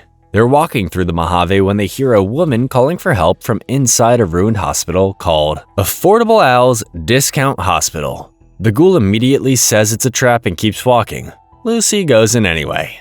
The ghoul mutters under his breath and follows. Inside they find a wounded woman with a red X marked on her tunic. That red X is a Caesar's Legion slave marker, meaning this woman was taken from her home and forced into servitude. Caesar's Legion is a brutal military faction in the Mojave that models itself after ancient Rome, conquers and enslaves settlements, and treats women as property. The ghoul knows exactly what it means and wants no part of it. Lucy offers to use her last stim pack on the woman. The ghoul tells her not to. Lucy ignores him. Then, the ghoul spots a wounded man nearby and walks over to help him, only to slit the man's throat the second he gets close. Lucy is horrified. The ghoul cuts back a piece of flesh off the body to eat, then immediately throws it back up. He checks the wound and finds it's poisoned. The man was already dead, just taking longer about it. Then something starts scuttling in the ventilation above them, and the woman panics. They're back. rad scorpions. Giant scorpions mutated by radiation. Extremely venomous and very hard to kill. They pour in from the vents. Small ones first, and then a full-grown adult that bursts through a wall and goes straight for the ghoul. He severs one of its claws with his knife, stuffs a grenade into the wound, and kicks it away before it blows. Both the ghoul and the woman get stung in the chaos. Lucy uses the stimpack on the woman. She tells the ghoul she knows his regeneration will keep him alive and leaves him on the floor, walking the woman out of the building. She promises to come back for him just to prove him wrong about being kind to people. And she means it. Back in Vault 31, the cryopods finish opening, and dozens of confused pre-war Vault-Tec junior executives stumble out in a panic, asking what happened to Bud and whether Reclamation Day has arrived. Norm has hidden Bud's robot chassis in a bucket out of sight. He steps forward and tells the group he is one of Bud's super managers, the product of 200 years of bioengineering, and that this situation is actually Bud's final test. Their job is to pool all their technical knowledge and find a way out of Vault 31. The group buys it and gets to work. They scavenge parts from the vault system, build a human ladder to reach an emergency hatch in the ceiling, and climb up a long shaft to the surface. They emerge through an old ventilation grate near Santa Monica Pier. The pre-war executives stare at the wasteland in shock. Norm steps out into the open air for the very first time in his life and looks around. Beautiful. Meanwhile, Hank is still in the Vault-Tec facility beneath New Vegas, running experiment after experiment on mice, trying to perfect the black box mind control technology for Robert House. The mice keep dying too fast to get useful results. He explores deeper into the facility and finds a premium suite containing private cryo chambers that wealthy citizens bought before the war. He thaws one out, a man named Stephen Winthrop. The confused man asks if it's Reclamation Day. Hank tells him it is, just not the one Vault-Tec planned. He attaches a black box to Steven's neck and starts running tests, telling him that improving this technology will improve civilization itself. He turns the signal up. Steven's head explodes. Hank looks at the mess and says, "If at first you don't succeed, try and try again." This man is terrifying. Back with Lucy. She walks the woman through a forested area. The woman thanks her in Latin, calling her a kindly profligate. When Lucy mentions she's heading to Las Vegas, the woman warns her to be very careful about who she runs into there. These men in Roman-style armor appear on the cliffs above them carrying torches. Lucy looks back, and the woman is gone. Lucy keeps walking forward anyway, alone in the dark, until she sees campfires ahead. She gets closer and spots a red flag with a bull symbol. Armed men in Roman armor surround her. Lucy smiles awkwardly. She just walks straight into Caesar's Legion. Meanwhile, Quintus hosts a feast with the elders of the Grand Canyon, Yosemite, and Coronado chapters all at the table. He pitches his plan to unite the Western chapters and take on the Commonwealth. The Coronado elder immediately asks why the Commonwealth wasn't invited. Quintus says that if they had come, they would have taken the cold fusion technology for themselves and left everyone else with nothing. The elders bicker over the risks of starting a Brotherhood civil war until Quintus shows them what the cold fusion device can actually do. It generates a seemingly unlimited supply of fully charged fusion cores, which are incredibly rare on the West Coast. That gets everyone's attention. The elders fall in line one by one. Dane catches Maximus's eye across the table. Neither of them looks comfortable. Things don't stay civil for long though. The celebration that follows turns ugly fast. A massive knight from the Coronado chapter corners Maximus and challenges him to a bare-knuckle fight. No power armor, just fists. Quintus watches and says nothing. The knight lands a cheap shot before the fight even starts and beats Maximus badly for a while. When Maximus realizes nobody is going to step in, he fights dirty, punching the knight in the crotch, throws his jacket in his face, and when the knight pulls out a knife, Maximus grapples him into stabbing himself in the stomach before finishing him off. The crowd cheers. Quintus gives silent approval. Dane turns and walks away. Maximus is becoming exactly what he used to hate. That's when a vertibird flies directly into the warehouse and lands in the middle of the celebration. A man in a heavy coat steps off. His name is Paladin Xander Harkness, a liaison from the Commonwealth Brotherhood. The entire room goes dead silent. Quintus just spent the whole evening plotting against the Commonwealth, and the Commonwealth just pulled up to his front door.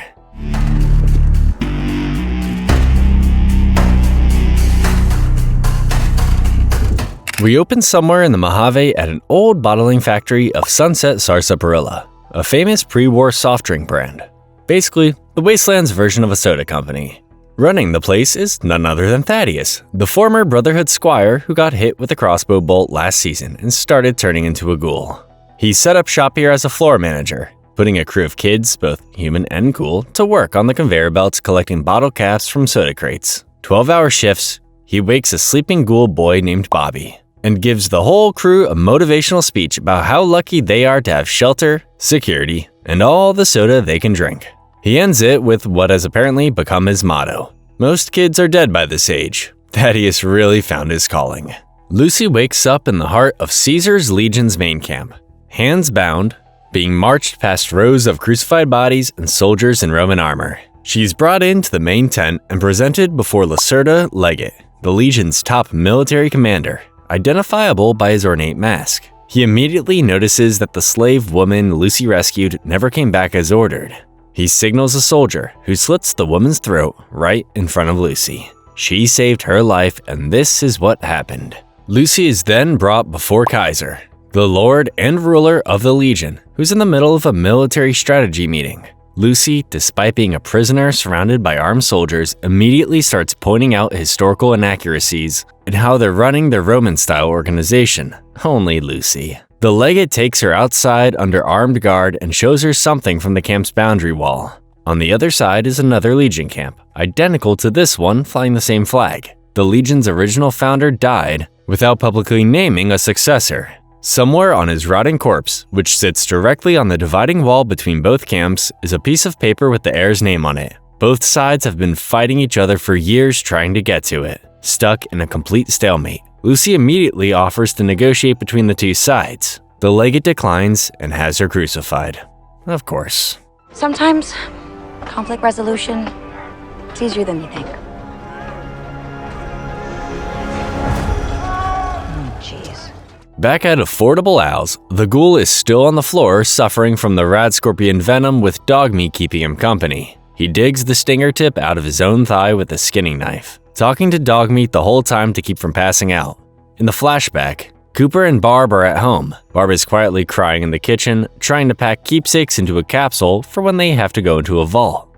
Cooper still doesn't know how to act around her after everything he heard at Vault-Tec. He tries to comfort her anyway. Then he heads out to meet Charlie at a fundraiser for the American Veteran Entertainment Alliance, a military charity event. In the bathroom, Cooper runs into a casually dressed man he doesn't recognize, who somehow knows everything about him. His friendship with Charlie, his connection to Kate Williams, and his military history. The man is Robert House in person, without any of his corporate armor on. He speaks to Cooper like he already knows how everything is going to play out. Cooper doesn't take the bait and walks out. House is not someone you want knowing your name. Once he recovers from the rat scorpion venom, the ghoul tracks Lucy down using the trail of footprints and signs she left behind. He eventually spots her through his telescope from a nearby ridge. Tied to a cross in the Legion camp, he isn't about to storm a Legion camp alone, so he goes looking for backup. He heads to the House Resort, a former NCR military base called Camp Golf that Robert House once owned, looking for NCR forces to help him deal with the Legion. The place is completely deserted except for a malfunctioning robot named Victor. He's a Securitron, which is a large, wheel-mounted security robot that Robert House used extensively before the war, who can barely remember his own name. The ghoul asks about the NCR. Victor says they've been gone for a while. The ghoul asks about House. Victor says he's gone, but hints that House had plans in place before the war that fell apart when he couldn't get his hands on cold fusion technology. Victor also hints that the ghoul himself had something to do with that. Before the ghoul leaves, Victor mentions there are NCR Rangers hiding out in the nearby hills. That'll do. Back at Area 51, the alliance between the Western Brotherhood chapters is already falling apart. The Yosemite Elder tells Quintus her chapter is pulling out of the rebellion and warns him to hand the cold fusion relic over to the Commonwealth. Quintus invokes the name of Roger Maxson, the founder of the Brotherhood of Steel, who started the organization as an act of rebellion against an unethical government program. comparing his own rebellion to Maxon's as a righteous cause. The Yosemite elder doesn't buy it and leaves. Maximus suggests quietly to Quintus that they just kill Xander and be done with it. Quintus mocks him for the short-sightedness and dismisses him. That went well. Outside, Xander finds Maximus and pulls him aside. Xander tells him straight that Quintus's plan leads nowhere good for anyone, Brotherhood or Wasteland. He asks Maximus to think about what soldiers like them, who actually understand the cost of war, could do if they stepped up. Maximus doesn't commit, but agrees to hear Xander out. Xander offers him a spare suit of Brotherhood power armor from his Vertibird 60 suit, and they fly out together on a patrol, tracking a power signature in the desert. The conversation in the air is easy for the first time in a while. Xander even offers to let Maximus take the controls. Maximus declines immediately. Smart. They follow the signal to a facility and fight their way through a malfunctioning Securitron together. Xander produces a weapon that Maximus has never seen before, a super sledge. A massive pre-war melee weapon that hits like a wrecking ball with a kinetic energy burst. They disable the robot together. Then, they hear something in the next room. We'll get back to that in a second. Come on, you good?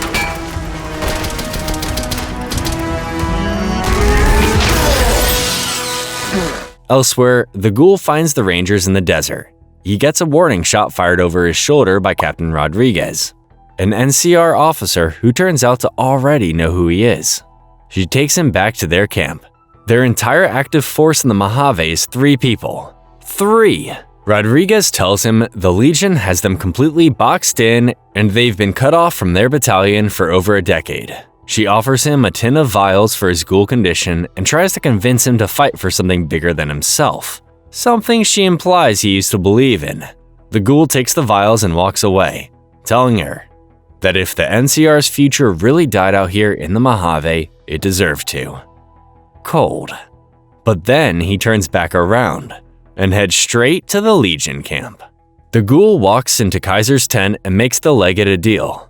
He'll give up the location of Rodriguez's NCR holdout in exchange for Lucy's freedom. The legate agrees. Lucy is cut down from her cross, and the ghoul carries her out of the camp. On the way out, he spots a stash of dynamite near the war rally. He makes a mental note. Meanwhile, outside the Legion camp, the ghoul and Lucy stop on a ridge overlooking the 2 warring armies below. The ghoul takes out Charlie's lighter and holds it for a moment. Then the Legion camp explodes. He rigged the dynamite stash on the way out. Both Legion factions immediately turn on each other, buying Rodriguez's NCR team some breathing room. Lucy looks at him. The ghoul shrugs and keeps walking. He's not as cold as he wants everyone to think.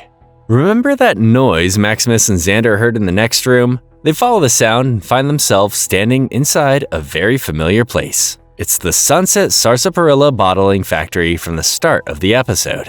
Thaddeus's operation. Xander orders all the smooth-skinned humans to move to one side of the room, separating them from the ghoul children. Maximus immediately realizes what's about to happen and tells Xander to stand down. Thaddeus steps out from his hiding spot and begs for the kids' safety. Xander doesn't budge. The Codex says ghouls are abominations and the Codex is the law. Maximus looks at Thaddeus, looks at the children, looks at Xander. He swings the super sledge into the back of Xander's helmet. Xander drops dead instantly. Maximus stands there in the silence and tells Thaddeus what he just did. He started a war with the Commonwealth Brotherhood. There is no going back from that. We open in the past during the Sino-American War, the decades-long conflict between the United States and China that was still raging right up until the bombs dropped. Cooper and Charlie are on a mission together on the Alaskan front, searching for a lost soldier. Their T-45 power armor suits are malfunctioning badly, with limbs locking up and systems failing. Cooper radios his superiors and asks to abort, but his request gets denied. He tells Charlie they've been ordered to head back and sends him ahead alone. Then, he stays behind by himself and keeps going. He lied to protect Charlie. Cooper finds the wreckage of a downed vertibird and hears something growling in the flames. Before he can figure out what it is, 3 Chinese soldiers ambush him and riddle his already broken armor with bullets, until he collapses and can't move. The soldiers stand over him gloating. Then something comes out of the fire behind them. A deathclaw, a massive and terrifying predator, mutated by radiation, easily one of the most dangerous creatures in the wasteland. Think of a dinosaur with razor-sharp claws the size of swords. It tears the soldiers apart. Then it leans down directly over Cooper, close enough that he can see every detail of it.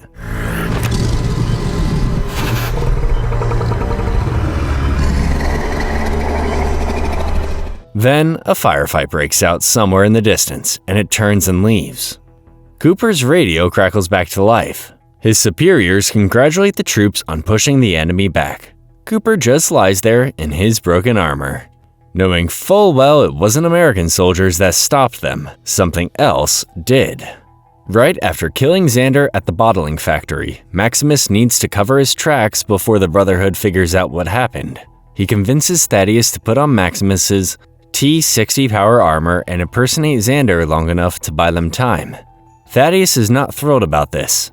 When the Brotherhood vertibird arrives to pick them up, Knight Natius, a Brotherhood soldier assigned to collect Maximus and Xander, immediately asks where the real Xander is. Thaddeus shuffles out of the factory's normal-sized door in the oversized armor, barely fitting through, and clumsily boards the vertibird. Natius is suspicious, but not suspicious enough. They fly back toward Area 51 past the glittering skyline of New Vegas. Lucy wakes up at the NCR outpost on a cot with an IV drip of Buff-Out, a powerful pre-war stimulant drug that boosts strength and stamina, but is highly addictive, running into her arm to help her recover from the crucifixion. Rodriguez and Ranger Biff introduce themselves properly. Lucy looks around the tiny camp and asks if this is really all that's left of the NCR. Biff says there are others out there somewhere. Rodriguez tells Lucy that their home, Shady Sands, was destroyed by someone who wanted to wipe out the first sign of real civilization the wasteland had seen in a century. She invites Lucy to join them and help restore justice in the Mojave.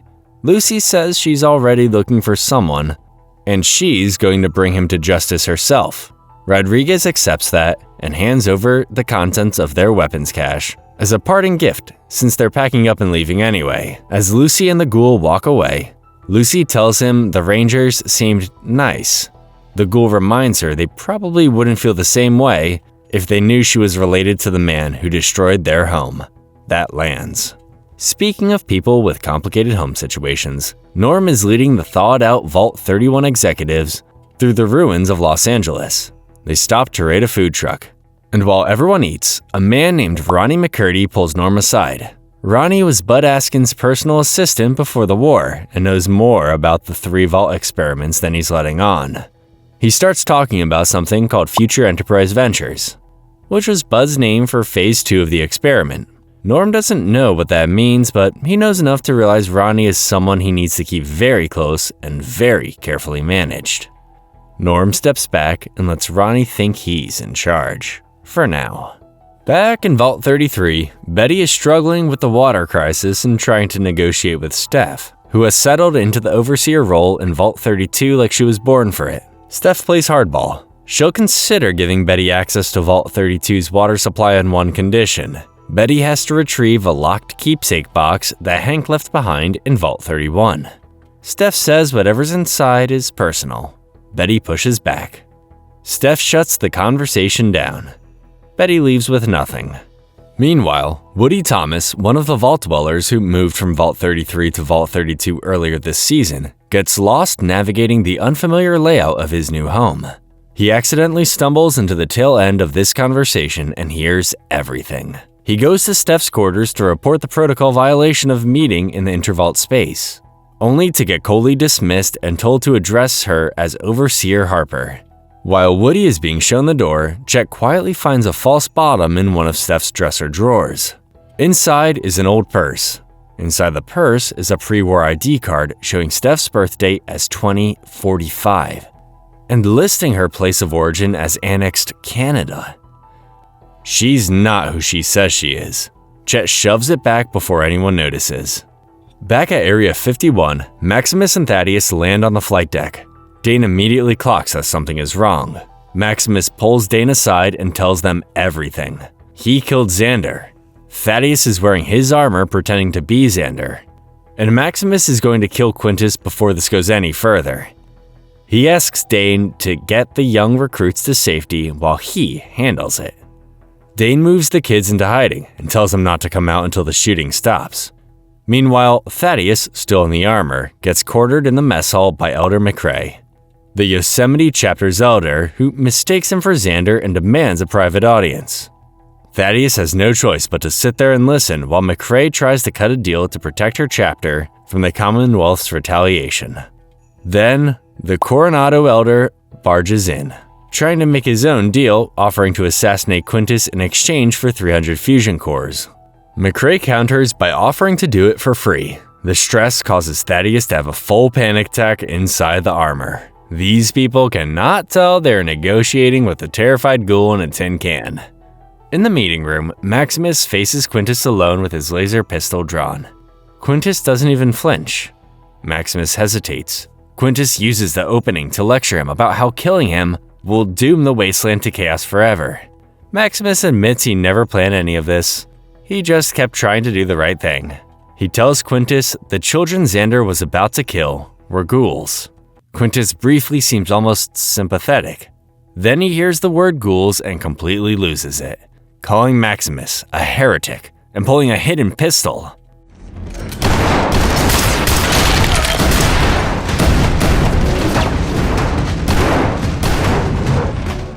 A firefight breaks out across the room. In the mess hall, the Grand Canyon Elder bursts in and announces the cold fusion device has been stolen, accusing everyone in the room. McRae immediately stabs the Coronado Elder through the cheek. The Grand Canyon Elder shoots McRae in the shoulder. The whole mess hall erupts into a brawl between Brotherhood chapters. Thaddeus runs for his life. Maximus escapes the meeting room and traps Quintus inside. Dane runs in and presses the cold fusion device into Maximus's hands. Nobody had thought to guard it during the chaos, so Dane grabbed it the moment the shooting started. They tell him to take it and run, calling him the only Brotherhood member who's not a total idiot. Maximus asks what Dane is going to do. Dane says what they always do: survive. Maximus and Thaddeus run out into the Mojave as the Brotherhood airships start firing on each other overhead. One of them going down in flames and crashing into the dunes behind them. The Brotherhood just destroyed itself. Lucy and the ghoul approach New Vegas, addiction making Lucy jittery and erratic. The ghoul suggests going around to the east entrance through Freeside, the rough outer district surrounding the New Vegas Strip. But Lucy doesn't want to spend half a day walking around. She just marches straight up to the main gate. Blocking the entrance is a pack of feral ghouls who used to be members of the Kings, a pre-war gang that once controlled parts of New Vegas. They're not much more than wild animals now. The buff-out kicks in and Lucy starts shooting. She takes out the entire pack with ruthless efficiency, barely blinking, grabbing different guns mid-fight, finishing off wounded ghouls point blank. The ghoul watches with a mix of admiration and concern, especially when Lucy cheerfully says it's fine to kill them, because they're just ghouls. The ghoul, who is a ghoul, says nothing. They walk into the New Vegas Strip and it's completely empty. No people anywhere. The ghoul notices radiation readings spiking on Lucy's Pip-Boy. Lucy finds a large cracked eggshell on the ground and makes a joke about giant chickens. The ghoul takes one look at it and goes completely pale. It's a Deathclaw egg, the same creature from his flashback in Alaska. Before either of them can move, roaring fills the street. The glass doors of one of Vegas's famous pre-war casinos, the Gomorrah, explode outward. A massive Deathclaw steps onto the strip, stands to its full height, and fixes both of them in its gaze. Lucy looks at the ghoul, who looks like he's seen a ghost. Lucy mutters a quiet, "Okie dokie." And that's where we leave them. We pick up exactly where we left off. 3 Deathclaws are closing in on Lucy and the ghoul in the middle of the empty New Vegas Strip. The ghoul stuffs a grenade into a duffel bag, tosses it in the opposite direction, and shoots it. The explosion buys them just enough time to sprint to the exit gate and slide under into Freeside. Barely. The next morning, Lucy and the ghouls sit outside the gate, watching Deathclaws roam the strip behind it. Lucy asks if they were always there. The ghoul says no. She asks why her father would walk into a den of monsters. The ghoul goes quiet and then tells her something he hasn't said out loud before. For years, he's been searching for the vault reserved specifically for Vault Tech's management, the one his wife Barb and daughter Janie were supposed to be preserved in when the bombs dropped. Every vault he's found so far has been empty, but now, tracking Hank, he believes there's another one right here beneath the strip. That's why Hank came to New Vegas, and that's why the ghoul needs to get in there. He's been looking for his family this whole time. Lucy is starting to feel the buff-out withdrawal kicking in again and becomes jittery and irritable. The ghoul hands her some caps and sends her to Sonny's Sundries, a small supply shop in Freeside, to buy Addictol, a medicine that flushes addictive substances out of your body. Meanwhile, he goes to Atomic Wrangler Casino, a bar and casino in Freeside, to get a drink and think. In the flashback, Cooper and Barb land in Las Vegas at the airport, where Hank, still just Barb's assistant at this point, meets them with a locked briefcase handcuffed to his wrist. Cooper slips away to a payphone where Kate Williams is waiting in the next booth. She slides a vial of poison into the coin return and tells him to use it on House tonight. Cooper picks it up, thinks about it, and puts it back. He tells her he'll get the cold fusion device himself without killing anyone. Williams doesn't look convinced. Cooper goes back to rejoin Barb. They arrive in Vegas, and Cooper is escorted by the fake Robert House, the double who has been playing the role publicly for years, up to the penthouse of the Lucky 38, a massive pre-war casino that towers over all of New Vegas and serves as Robert House's personal base of operations. The real House is waiting at a massive computer console. Cooper realizes this is the same man he ran into in the bathroom at the Veterans Fundraiser. House tells him he was very eager to meet him in person. He also tells Cooper he already knows he came to Vegas to kill him. Meanwhile, the Vault 31 expedition makes it to the overgrown grounds of the old Vault Tech headquarters, the pre-war corporate offices of Vault Tech, now abandoned and mostly in ruins. They break in through the front doors and find the place deserted, except for Ma June, the shop owner from Philly who Lucy met back in Season 1, and her assistant, who are running a radroach farm in the elevator shafts. Ma June recognizes Norm as Lucy's brother and tells him about their encounter in Philly, ending with the blunt assessment that Lucy is probably dead by now. Norm tells her she doesn't know Lucy like he does. Ma June tells him to go home, the same advice she gave his sister. Then, she offers the group whatever salvage they need and walks away. Norm and the group push deeper into the building. In Barb Howard's old office, Norm sits down at the terminal with Claudia, one of the thawed Vault 31 executives who only worked at Vault-Tec for a week before being frozen. She knows very little about the experiment and quietly admits she doesn't think Norm is really Bud's successor. Norm confirms it. Claudia tells him the others won't react well if they find out. What neither of them knows is that Ronnie has been hiding in the room the whole time and hears every word. Norm searches the terminal for future enterprise ventures and finds no direct record, but a related search pulls up an acronym he doesn't recognize. FEV, which redirects to an entry on the forced evolutionary virus, a pre-war biological experiment that Vault-Tec was apparently involved in. Before he can read any further, Ronnie comes out of hiding, pulls the power cord out of the terminal, and wraps it around Norm's throat. Norm goes unconscious on the floor. Lucy gets to Sonny's and finds the price of Addictol has jumped from 125 caps to 1,000. She doesn't have nearly enough. She notices the back door is wide open and sneaks in. She grabs the Addictol from a display case and decides to take a power fist, a pre-war mechanical glove that delivers an incredibly powerful punch. Then she spots a chopped up body stuffed in a trash can. The man behind the counter, who is clearly not the real Sonny, notices her. Lucy tries to talk her way out of it. She notices the real Sonny's photo on the wall looks nothing like the man in front of her, and that his clothes are way too small for his body. This man killed the real Sonny and took his shop. He tries to lie his way out of it. Lucy draws her pistol. He goes for a gun on the wall. Lucy shoots him. He drops behind the counter. She walks over expecting to find him wounded, and realizes she killed him. Just like that. Lucy stands there not quite recognizing herself. A customer walks in and asks who she is. Lucy says she doesn't know. She really doesn't know anymore. Just gonna be leaving now, and you're not gonna shoot me as I go. Sir, don't touch that gun. If you touch that gun, I'm gonna have to maim you. We switch to the flashback, and House says something that stops Cooper cold.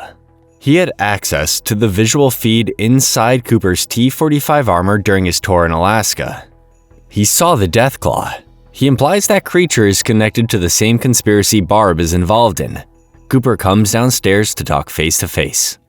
House tells him they are both Apex competitors and that he has been running mathematical equations to predict the exact moment the world ends.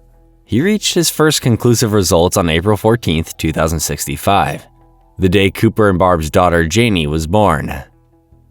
This convinced him the Howard family would play a significant role in what was coming. The actual end date he calculated was pushed forward by a full month the moment Cooper decided to travel to Vegas with Barb. Then, House reveals a hidden room in the penthouse containing his own cold fusion generator. His plan is to use it to upload his personality into his computer network so he can survive the apocalypse and protect Las Vegas from inside the machine. Cooper points out that House is buying survival technology from the same woman who plans to start the war. House doesn't deny Barb's role but insists there's someone else operating behind the scenes. Someone even he can't identify, and believes that unknown player is connected to the Deathclaw in Alaska. He puts on a control helmet as he talks. Cooper calls him a lunatic and heads for the elevator. House calls after him, telling him he's a killer, pretending to be a cowboy. Cooper rides the elevator down in silence and drinks his flask dry. He found out nothing and lost everything he thought he knew about his wife. Lucy takes the addictal outside Sonny's and immediately projectile vomits the Buffout out of her system for a solid minute. She makes her way to the Ghouls room at the Atomic Wrangler, barely holding herself together, and finds the window to vomit out of, while the Ghoul helps her into a seat. Then, they both notice something standing in the room with them. It's a snake oil salesman, but he's completely different now. Clean, polite, composed, and speaking in full sentences. Hank used the black box technology to wipe his memories and reprogram him as a messenger.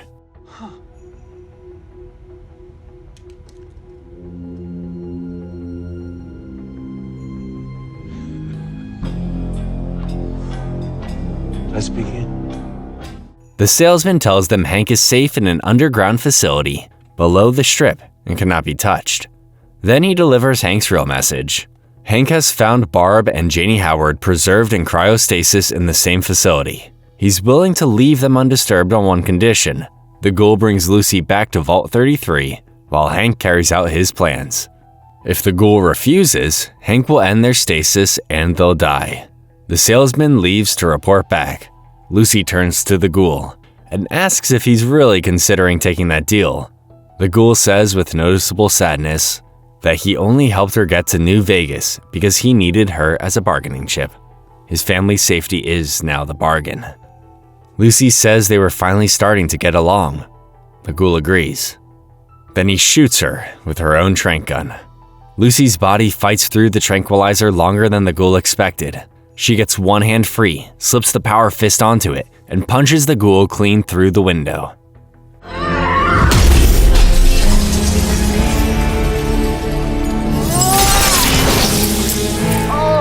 He falls toward the street and gets impaled through the stomach on a metal pole below. Lucy collapses back to the floor as the tranquilizer finally wins. When she comes to, Hank is in the room standing over her. He calls her Little Sugar Bomb and watches her eyes close again. He found her. We open in the past at Vault-Tec headquarters. Barb is sitting through a string of meetings. One about mushroom cloud advertising campaigns for Los Angeles. One about using the 30% failure rate of Vault-Tec's water chips to deliberately decide which vaults run dry. Then Robert House walks in, represented by his body double, with Hank quietly sitting in after swapping himself into the meeting. House presents what he calls the Automated Man, his black box chip technology, and tells Barb that Vault-Tec will be giving him multiple vaults to test it. Barb tries to push back. House stops her by revealing that Vault-Tec is already paying him for the chip. and in exchange, he gets ownership of the cold fusion device. Barb had no idea this deal was already in motion. House tells her the details of what he plans to do with cold fusion are above her pay grade. But she's welcome to wait around after the bombs drop to see the results. After he leaves, Barb sits alone in the conference room and takes out a photo of her family. She's not as in control as she thought. In the present, the ghoul is still impaled on the metal pole outside the atomic wrangler, slowly going feral without his vials. To add insult to injury, Dogmeat took his hat and ran off. He tries to pull himself up the length of the pole, talking himself through it by repeating his name and reminding himself that Janie is alive. He almost makes it to the top before the feral instinct takes over, and he loses his grip and drops back down unconscious. Sometime later, a large hooded figure walks up to the ghoul, grabs the top of the pole, rips it clean off, and pulls him free. Back at the Lucky 38 hotel room, Cooper has sobered up and is ready to talk. He confronts Barb directly, repeating the phrase, "War never changes," back at her. Barb goes pale. The whole truth comes out. She tells Cooper about the threat Wilzig made in the elevator and admits she has no idea who actually controls Vault-Tec at the top. Cooper asks who it is. Barb genuinely doesn't know. She tells him to stop trying to disrupt the cold fusion deal, or their family will pay for it. Cooper takes her hands off his shoulders, tells her he no longer knows who she is, and walks out of the room. Barb calls after him, asking where he's going. He says he's going to do something. Classic Cooper. Lucy wakes up in a luxurious room somewhere inside the Las Vegas management vault, the hidden underground facility beneath the New Vegas Strip where Hank has been running his experiments. She's still in the same vault suit she arrived in, ignoring the yellow dress Hank left for her. She finds windows labeled Observation and starts exploring. 2 Legion soldiers walk toward her down the hall. Lucy grabs a fire extinguisher and gets ready to swing. One of them says, "Good morning." Both have black box chips on their necks and walk past her like she's not a threat at all. She keeps moving and finds a large office space full of neatly dressed workers, happily manufacturing more black box chips at rows of desks. Everyone is chipper. Everyone is controlled. Lucy walks through without a word. Lucy eventually finds a room marked Simulation, designed to look almost exactly like Vault 33. Hank is inside setting out a meal on the table. He starts talking about their old family book club and how they never finished reading All Quiet on the Western Front, a famous novel about World War I that explores the senselessness of war. Lucy says she never finished it either and found it upsetting. Hank compares it to the wasteland, saying people still fight over meaningless things. Lucy lets him talk and then grabs him from behind, holds scissors to his throat, and tells him she's taking him back to Vault 33 to stand trial before the Council for destroying Shady Sands. Hank doesn't resist. He actually hands her a pair of handcuffs and puts them on himself. He tells her everything he did was to protect her, but that he's ready to face the consequences. Something feels off. Out in the Mojave, Maximus and Thaddeus have ditched the T-60 armor in the desert after Maximus points out the Brotherhood can track it. They make camp for the night and argue about what to do with the cold fusion device. Thaddeus wants to sell it and use the money to finally live comfortably. He tells Maximus he grew up on the rough side of Boneyard, a ruined stretch of wasteland in Southern California built over the remains of old Los Angeles, where every day was a fight for food and water. Maximus thinks about that. He tells Thaddeus he grew up in Shady Sands, surrounded by good people. Thaddeus deadpans that if Maximus is the lucky one between them, they're both in serious trouble. Maximus actually laughs. These two are growing on each other. While those two are getting comfortable around a campfire, the ghoul is having a very different kind of night. He wakes up inside an adobe church, decorated with bags of bloody meat hanging from the walls. Cozy. Inside the church, the hooded figure jams a glowing chunk of uranium directly into the ghoul's open wound and tells him to stay still and let it heal him. And we need you healthy. The radiation closes the wound. The figure sits nearby and starts talking. He says ghouls and super mutants are kin, both created by the same people who now treat them as abominations. Super mutants are humans who are exposed to a virus called FEV, the forced evolutionary virus, which mutated them into massive, incredibly strong creatures that live far longer than normal humans. He wants the ghoul to join him in a coming war against the Enclave, the secretive pre-war organization that has been pulling strings from the shadows since before the bombs dropped. That's the same group Wilzig was running from in Season 1. The ghoul says he's worked alone since the Great War, and the only reason he keeps going is to find his family. The figure accepts that, but says he'll need friends for what's coming. He steps into the torchlight and reveals himself as a super mutant. Towering and green, completely calm. The ghoul isn't joining. The mutant knocks him out with a bludgeon and dumps him somewhere safe in the wasteland. At least he's not impaled anymore. Back in the flashback, Cooper finds Hank at the casino bar and gets him talking. Gets him drunk and slips some of Barb's sleeping pills into his drink. Once Hank is out cold, Cooper opens the briefcase. Inside is just an injector.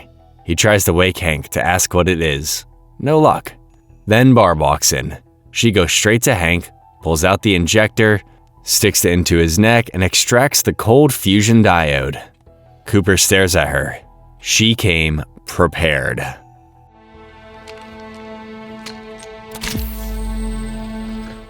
Back in Vault 33, Reg McPhee, one of the Vault Council members who ran for Overseer earlier this season and lost to Betty, has been running an inbreeding support group for Vault dwellers affected by generations of living in a small, closed community. The group has exploded in popularity, mostly because members get guaranteed snacks and water rations out of it. Betty storms in with security and shuts the whole thing down, citing the water shortage and calling the snack budget a waste of resources. Reg, realizing he's about to lose the only thing that gives him any standing in the vault, pushes back. He reminds Betty she came from Vault 31, and implies the dwellers of Vault 33 have a right to their own voice. The room turns to his side. As a final act of defiance, Reg grabs a handful of jelly mold and eats it directly in front of Betty. The whole room cheers. Betty watches with quiet concern. Reg just became a political force. God help them all. Back underground, Lucy is still dealing with Hank. As she marches him through the assembly room toward an exit, he introduces her to some of his workers. A woman who used to be a murderer and now sharpens pencils. Two men who were tribal enemies willing to kill each other on sight now work side by side. A woman from Kaiser's Legion who used to cook people now makes trail mix. The workers spot Hank in handcuffs and get anxious. Hank reassures them and tells them Lucy is pursuing justice. They calm down immediately. Lucy tells all of them they're free to leave. They say they like it here and don't want to go. Of course they do. Then, the snake oil salesman wheels in Ranger Biff, one of the 3 surviving NCR Rangers Lucy met in Episode 3 and a Legion soldier, both tied to chairs, asking Hank what to do with them. Biff sees Lucy, and his face lights up. The Legion soldier immediately starts trying to attack Biff. Lucy tries to pull Biff to safety while Hank watches, and tells her this is exactly the kind of violence his chips prevent. The Legion soldier overpowers Lucy, lifts her by the throat, and throws her aside. He goes after Biff with a stapler, embedding staples into his head. Hank calmly tells Lucy to press the button on the nearby console. Lucy glares at him.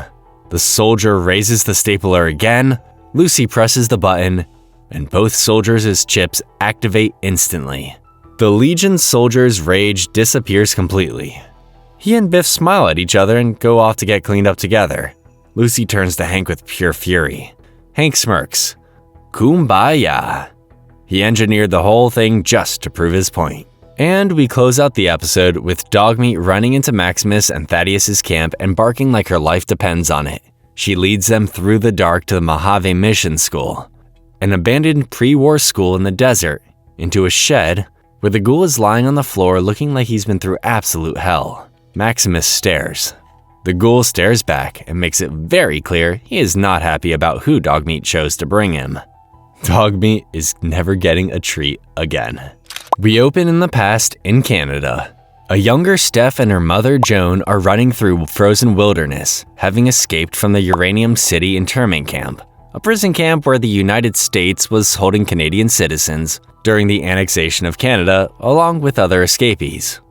American soldiers open fire. Vertibird corners them. A US Marine in T-45 power armor orders them back to the camp or they die. Before either of them can move, a suicide bomber kills the Marine and mortally wounds Joan. Steph cradles her dying mother on the frozen ground. Joan tells her to leave her behind, head south, cross into America, and forget everything she was raised on, including her faith. Find the highest branch and cling to it to escape the coming flood. Her last words tell Steph not to think of Americans as human beings, just Americans. That is the woman running Vault 32 right now. On her way to the border, Steph kills a man for his can of food. At the crossing, she stabs the border guard and keeps walking. These scenes cut back and forth with present-day Steph waking up in her Vault 32 bed, the memories playing like a nightmare she can't switch off. She brushes her teeth so hard she spits blood.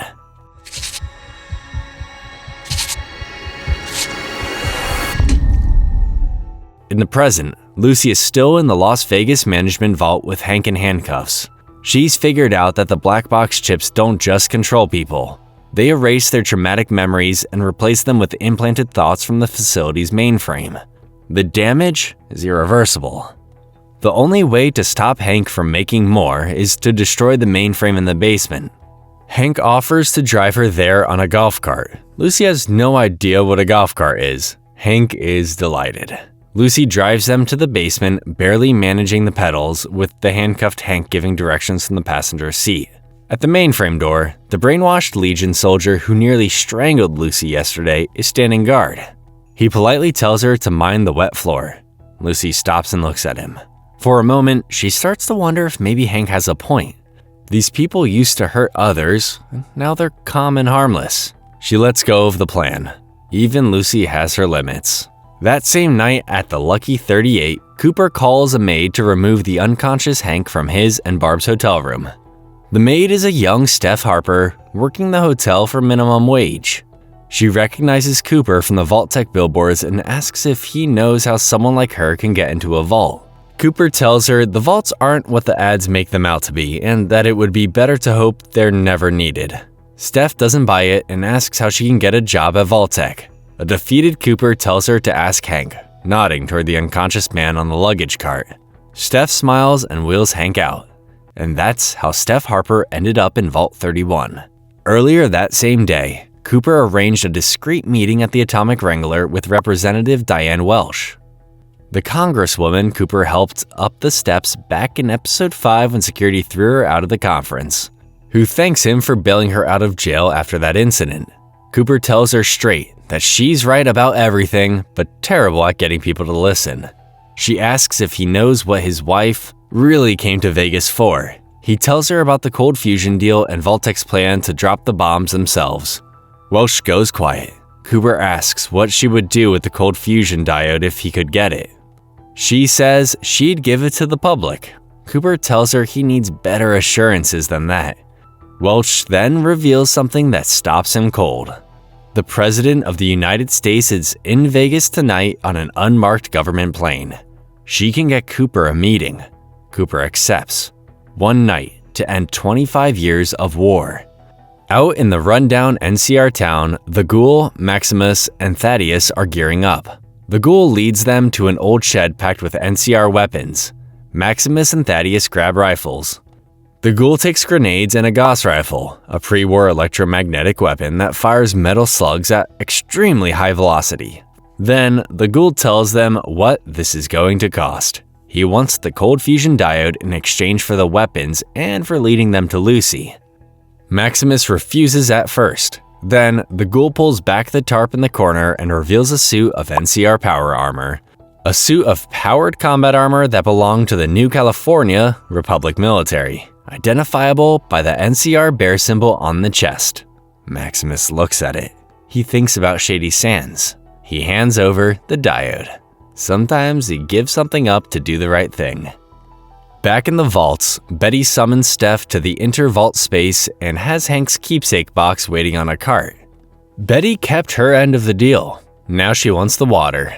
Steph takes the box and tells Betty she'll get what she wants. Betty calls after her.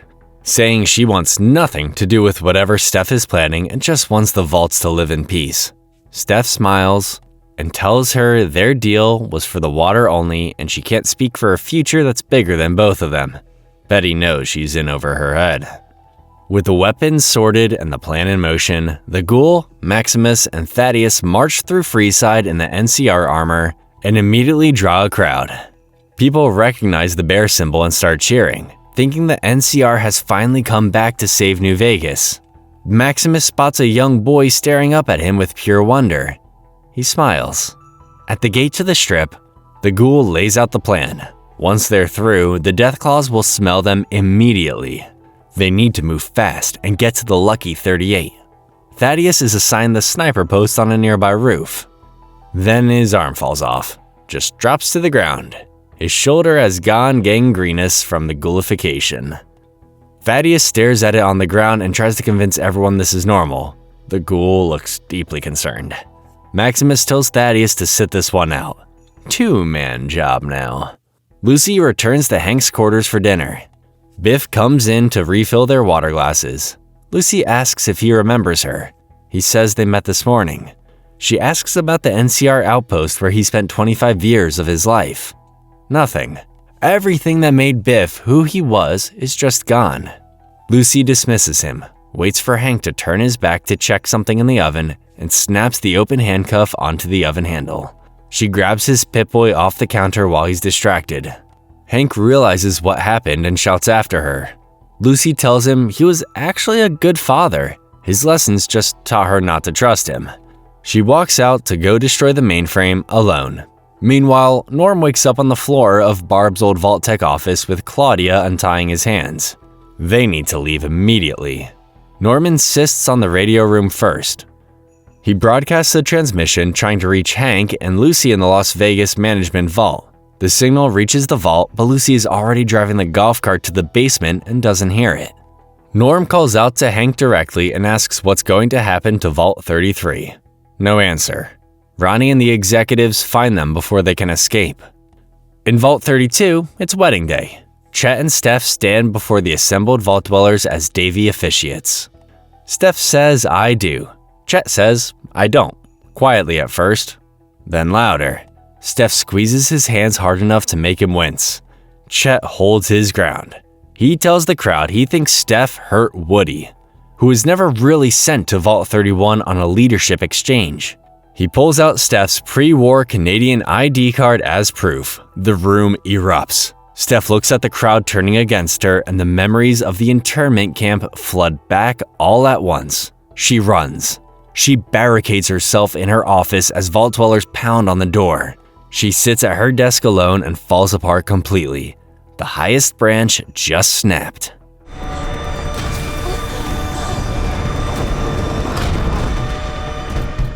On the Strip, Maximus and the Ghoul face the Deathclaws.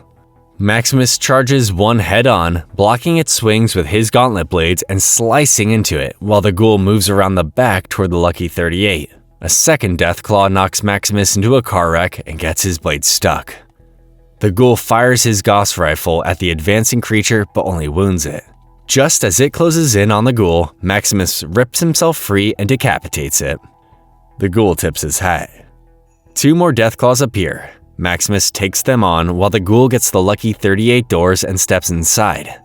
The second Deathclaw catches Maximus off guard and sends him crashing through the gate into Freeside. He lands in front of the entire crowd that was cheering for him. He gets up. Everyone looks past him at the gate. The Deathclaw pushes through the hole into Freeside. Maximus turns around. Oh no. Then, the episode does something clever. 3 scenes cut back and forth at the same time. In the past, Cooper hands the cold fusion diode to the president in a limousine. The president thanks him and examines it. Cooper and Welch share a nod. In the present, Lucy uses Hank's Pip-Boy to open the mainframe room in the basement of the vault and walks in. She stops dead. The mainframe's core isn't a machine. It's a severed human head hooked up to a brain-scanning helmet. The head belongs to Diane Welch, the congresswoman Cooper handed the cold fusion to in the past, now dead and being used as a living computer. At the same time, in the Lucky 38 penthouse, the ghoul finds the cold fusion generator room, inserts the diode into its crucible, and steps back. The entire monitor bank powers on. A digital face appears on the screen. Robert House looks out at the ghoul and says, he's back. Well, hello, old chum. We open in the Legion camp in the middle of the civil war the ghouls started a few episodes ago. With both factions tearing each other apart, the Lacerda legate quietly slips through the chaos and drags the skeletal remains of Edward Sallow into his tent. He opens the paper from inside the corpse's pocket that supposedly names Kaiser's heir. It reads, I am Kaiser. I am the Legion. It ends with me. The original Kaiser left no successor on purpose. The legate stabs the one witness who followed him in, eats the note, takes the golden laurel from the skull, and walks out of the tent. The assembled troops hail him as the new Kaiser. He announces that their reunified forces will march on New Vegas, conquer it, and build a palace there. He calls it Caesar's Palace. Of course he does. The Legion begins its march. In the Lucky 38 penthouse, the ghoul and the newly activated Robert House are already at odds. The ghoul points his Gauss rifle directly at the cold fusion diode and threatens to shoot it. House warns him the explosion would be catastrophic. The ghoul doesn't flinch. He tells House what he wants. There's a management vault somewhere beneath Vegas where his wife and daughter were supposed to be preserved. He wants in. House agrees but tells the ghoul he'll need to wear a Pip-Boy so they can communicate through the tunnels below the Lucky 38. The ghoul puts it on. House cements the deal with a cheerful reminder that eventually everyone works for him. The ghoul does not look amused. Outside on the strip, Maximus is alone against a growing pack of Deathclaws after the gate into Freeside was destroyed. He discovers the NCR power armor has shoulder-mounted missile launchers and uses them to obliterate the first Deathclaw in one shot. The Freesiders watching from inside Sunny's Sundries are stunned. More Deathclaws pour in from the strip. Maximus fights them one by one, using his jet thrusters to launch into the air and fire missiles down. In the present, Lucy is still in the management vault basement, standing over the disembodied head of Diane Welch. The head blinks and gargles through an electronic voice box. Welch begs Lucy to kill her and stop him. Lucy doesn't want to kill anyone anymore, but Welch keeps begging.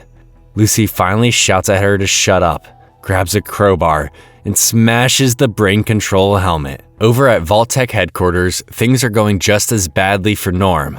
Ronnie drags him through the corridors, promising him a fair trial, while Claudia begs him to let Norm go. Ronnie shoves her aside. Claudia stumbles backward into a button panel and accidentally activates the old elevators. The doors open. Everyone goes quiet, listening to the scuttling sounds rising from the bottom of the shaft. One of the executives peers down and sees nothing, relieved. Then a radroach launches out of the shadows and tears into her throat. The rest pour out of the shaft. The Vault 31 executives scatter and run back toward the offices. Ronnie pulls the survivors into an office and physically stops Norm from getting inside, shoving him back into the corridor and leaving him for dead. A radroach lodges itself in the doorway before Ronnie can close it. The horde slams into the door and forces it open, flooding inside. The door swings shut behind them. Norm presses himself against the wall and listens as the executives are slaughtered.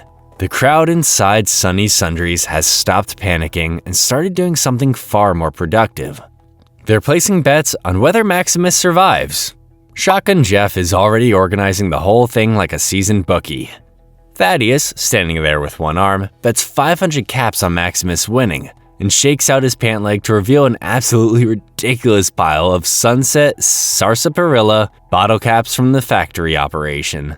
The man lost an arm and showed up to a Deathclaw fight with 500,000 bottle caps in his trousers. Thaddeus is built different. Lucy walks out of the basement, clothes stained with blood, still reeling, and runs straight into Hank, who has freed himself from the oven. He explains everything calmly. House wanted to build humans who acted like machines. Hank took that idea and improved it, adding personality, using Diane Welch as his blueprint for what the ideal pacified wasteland citizen should look like. While Hank is talking Lucy's ear off underground, the ghoul is navigating the tunnels below the Lucky 38, with House talking in his ear. House explains that he allowed Vault Tech to build the management vault beneath Vegas but rigged the access system so he could control it. He then admits something he clearly finds embarrassing. He never realized the vault wasn't actually built for Vault-Tec.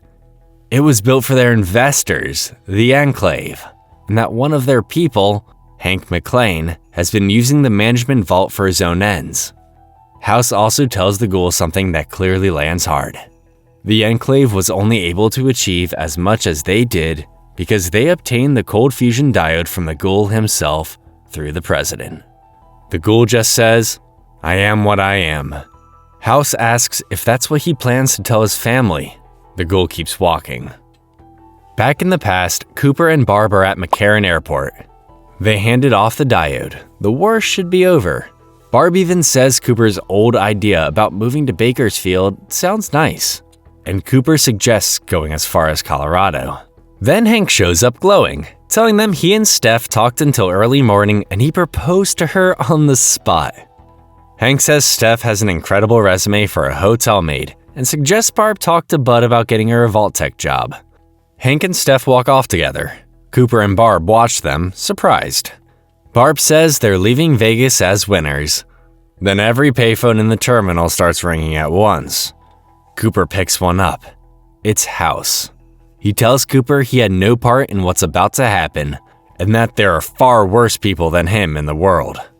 Cooper notices men in suits moving toward him through the crowd. Federal agents arrest him on charges of un-American activities, handcuffing him right there in the terminal. Cooper realizes the president handed over the diode and then handed him over as a loose end. Before the agents reach him, Barb tries to say they'll fight it together. Cooper tells her to deny everything and protect Janie. She cries real tears as they take him away. He never made it into a vault. That's why he became the ghoul. Back in the present, Hank isn't done talking. He shows Lucy the latest version of the chip.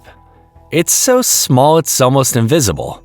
No one will know who has one and who doesn't, the only sign being a tiny scar on the neck. He nods toward the brainwashed Legion soldier nearby and tells Lucy that besides the scar, she'll be his little girl again. The soldier moves toward her. Lucy hits him with a crowbar. He shrugs it off and gets her by the throat again. Then a knife flies into the back of his head. The ghoul steps out of the shadows, draws his revolver, and shoots Hank in the butt. Hank goes down. The ghoul slides his knuckle duster across the floor to Lucy and tips his hat. The choice is hers. Then he walks away to find his family. Back on the strip, things are not going Maximus's way. Eventually, Maximus runs out of ammunition. A deathclaw tears into his armor and damages the hydraulics. He crawls out of the suit with nothing but a pool cue and an old roulette wheel for a weapon and shield. Jeff sees him standing there unarmored and realizes he's just a kid. He grabs his shotgun and tries to rally the Freesiders to help. Before it comes to that, a shot rings out from a rooftop. Thaddeus, balancing his rifle on his foot with one arm, fires a clean shot into the Deathclaw's eye. Then, a flag-bearing column of NCR soldiers marches through the east gate of Freeside. Captain Rodriguez is at the front, tells Maximus to stand down and let them take it from here. Maximus steps aside. The NCR is back. Lucy takes Hank outside onto the strip and confronts him. She tells him she wanted to come out here and find her father and visit the world with him. Hank says he wanted to make it worthy of her. Then she asks him what he was really doing in Vegas. Hank tells her the wasteland itself was always the real experiment, not the vaults. He's already sent agents out across the wasteland, all implanted with the new miniaturized chips, carrying out orders written over 200 years ago by the Enclave. Lucy tries to get him to stop. Hank tells her he loves her. Then he pulls out a second remote she didn't know about and activates his own chip, wiping his own memories clean. He sits down on the casino steps with a blank, vacant look. Lucy hugs him. For just a moment, Hank comes back, looks at her face, and asks to wipe a smudge from her cheek, then he goes blank again. Lucy stands up, wipes her tears, and walks away from her father, right into Maximus, who just came through the Freeside gate. They walk toward each other and hug. They made it. In Vault 32, the Vault Dwellers are still pounding on Steph's office door, chanting "Death to Management." Inside the office, Steph opens Hank's keepsake box. Inside is an Enclave-branded Pip-Boy, a special Pip-Boy marked with the Enclave's insignia, meaning it connects directly to their network. Steph puts it on, activates the communicator, identifies herself as Hank McClane's wife, and initiates Phase 2, the next stage of Vault-Tec, and the Enclave's long-term plan for the surface. At the Enclave's Mountain Research Facility, a terminal automatically logs the message, Phase 2 has begun, and nobody outside that room knows it. Back at Vault-Tec headquarters, Norm crawls out of his hiding spot and into the now silent conference room. The Vault 31 executives are all dead, killed by the rad roaches. Claudia is the only survivor, badly wounded on the floor. Norm fashions a makeshift sled, loads Claudia and some supplies onto it, and starts pulling her out of the building. He came in looking for answers, and he's leaving with the only person who deserves to survive this. The ghoul reaches the cryonic repository deep in the management vault and finds the column holding Barb and Janie's pods. House asks if he wants them opened. The ghoul says yes. The pods hiss open. The condensation clears. Both are empty. House offers condolences. The ghoul stands there in silence. Then he notices something inside Barb's pod. A postcard. Colorado mountains on the front. He turns it over. On the back, in Barb's handwriting, Colorado was a good idea.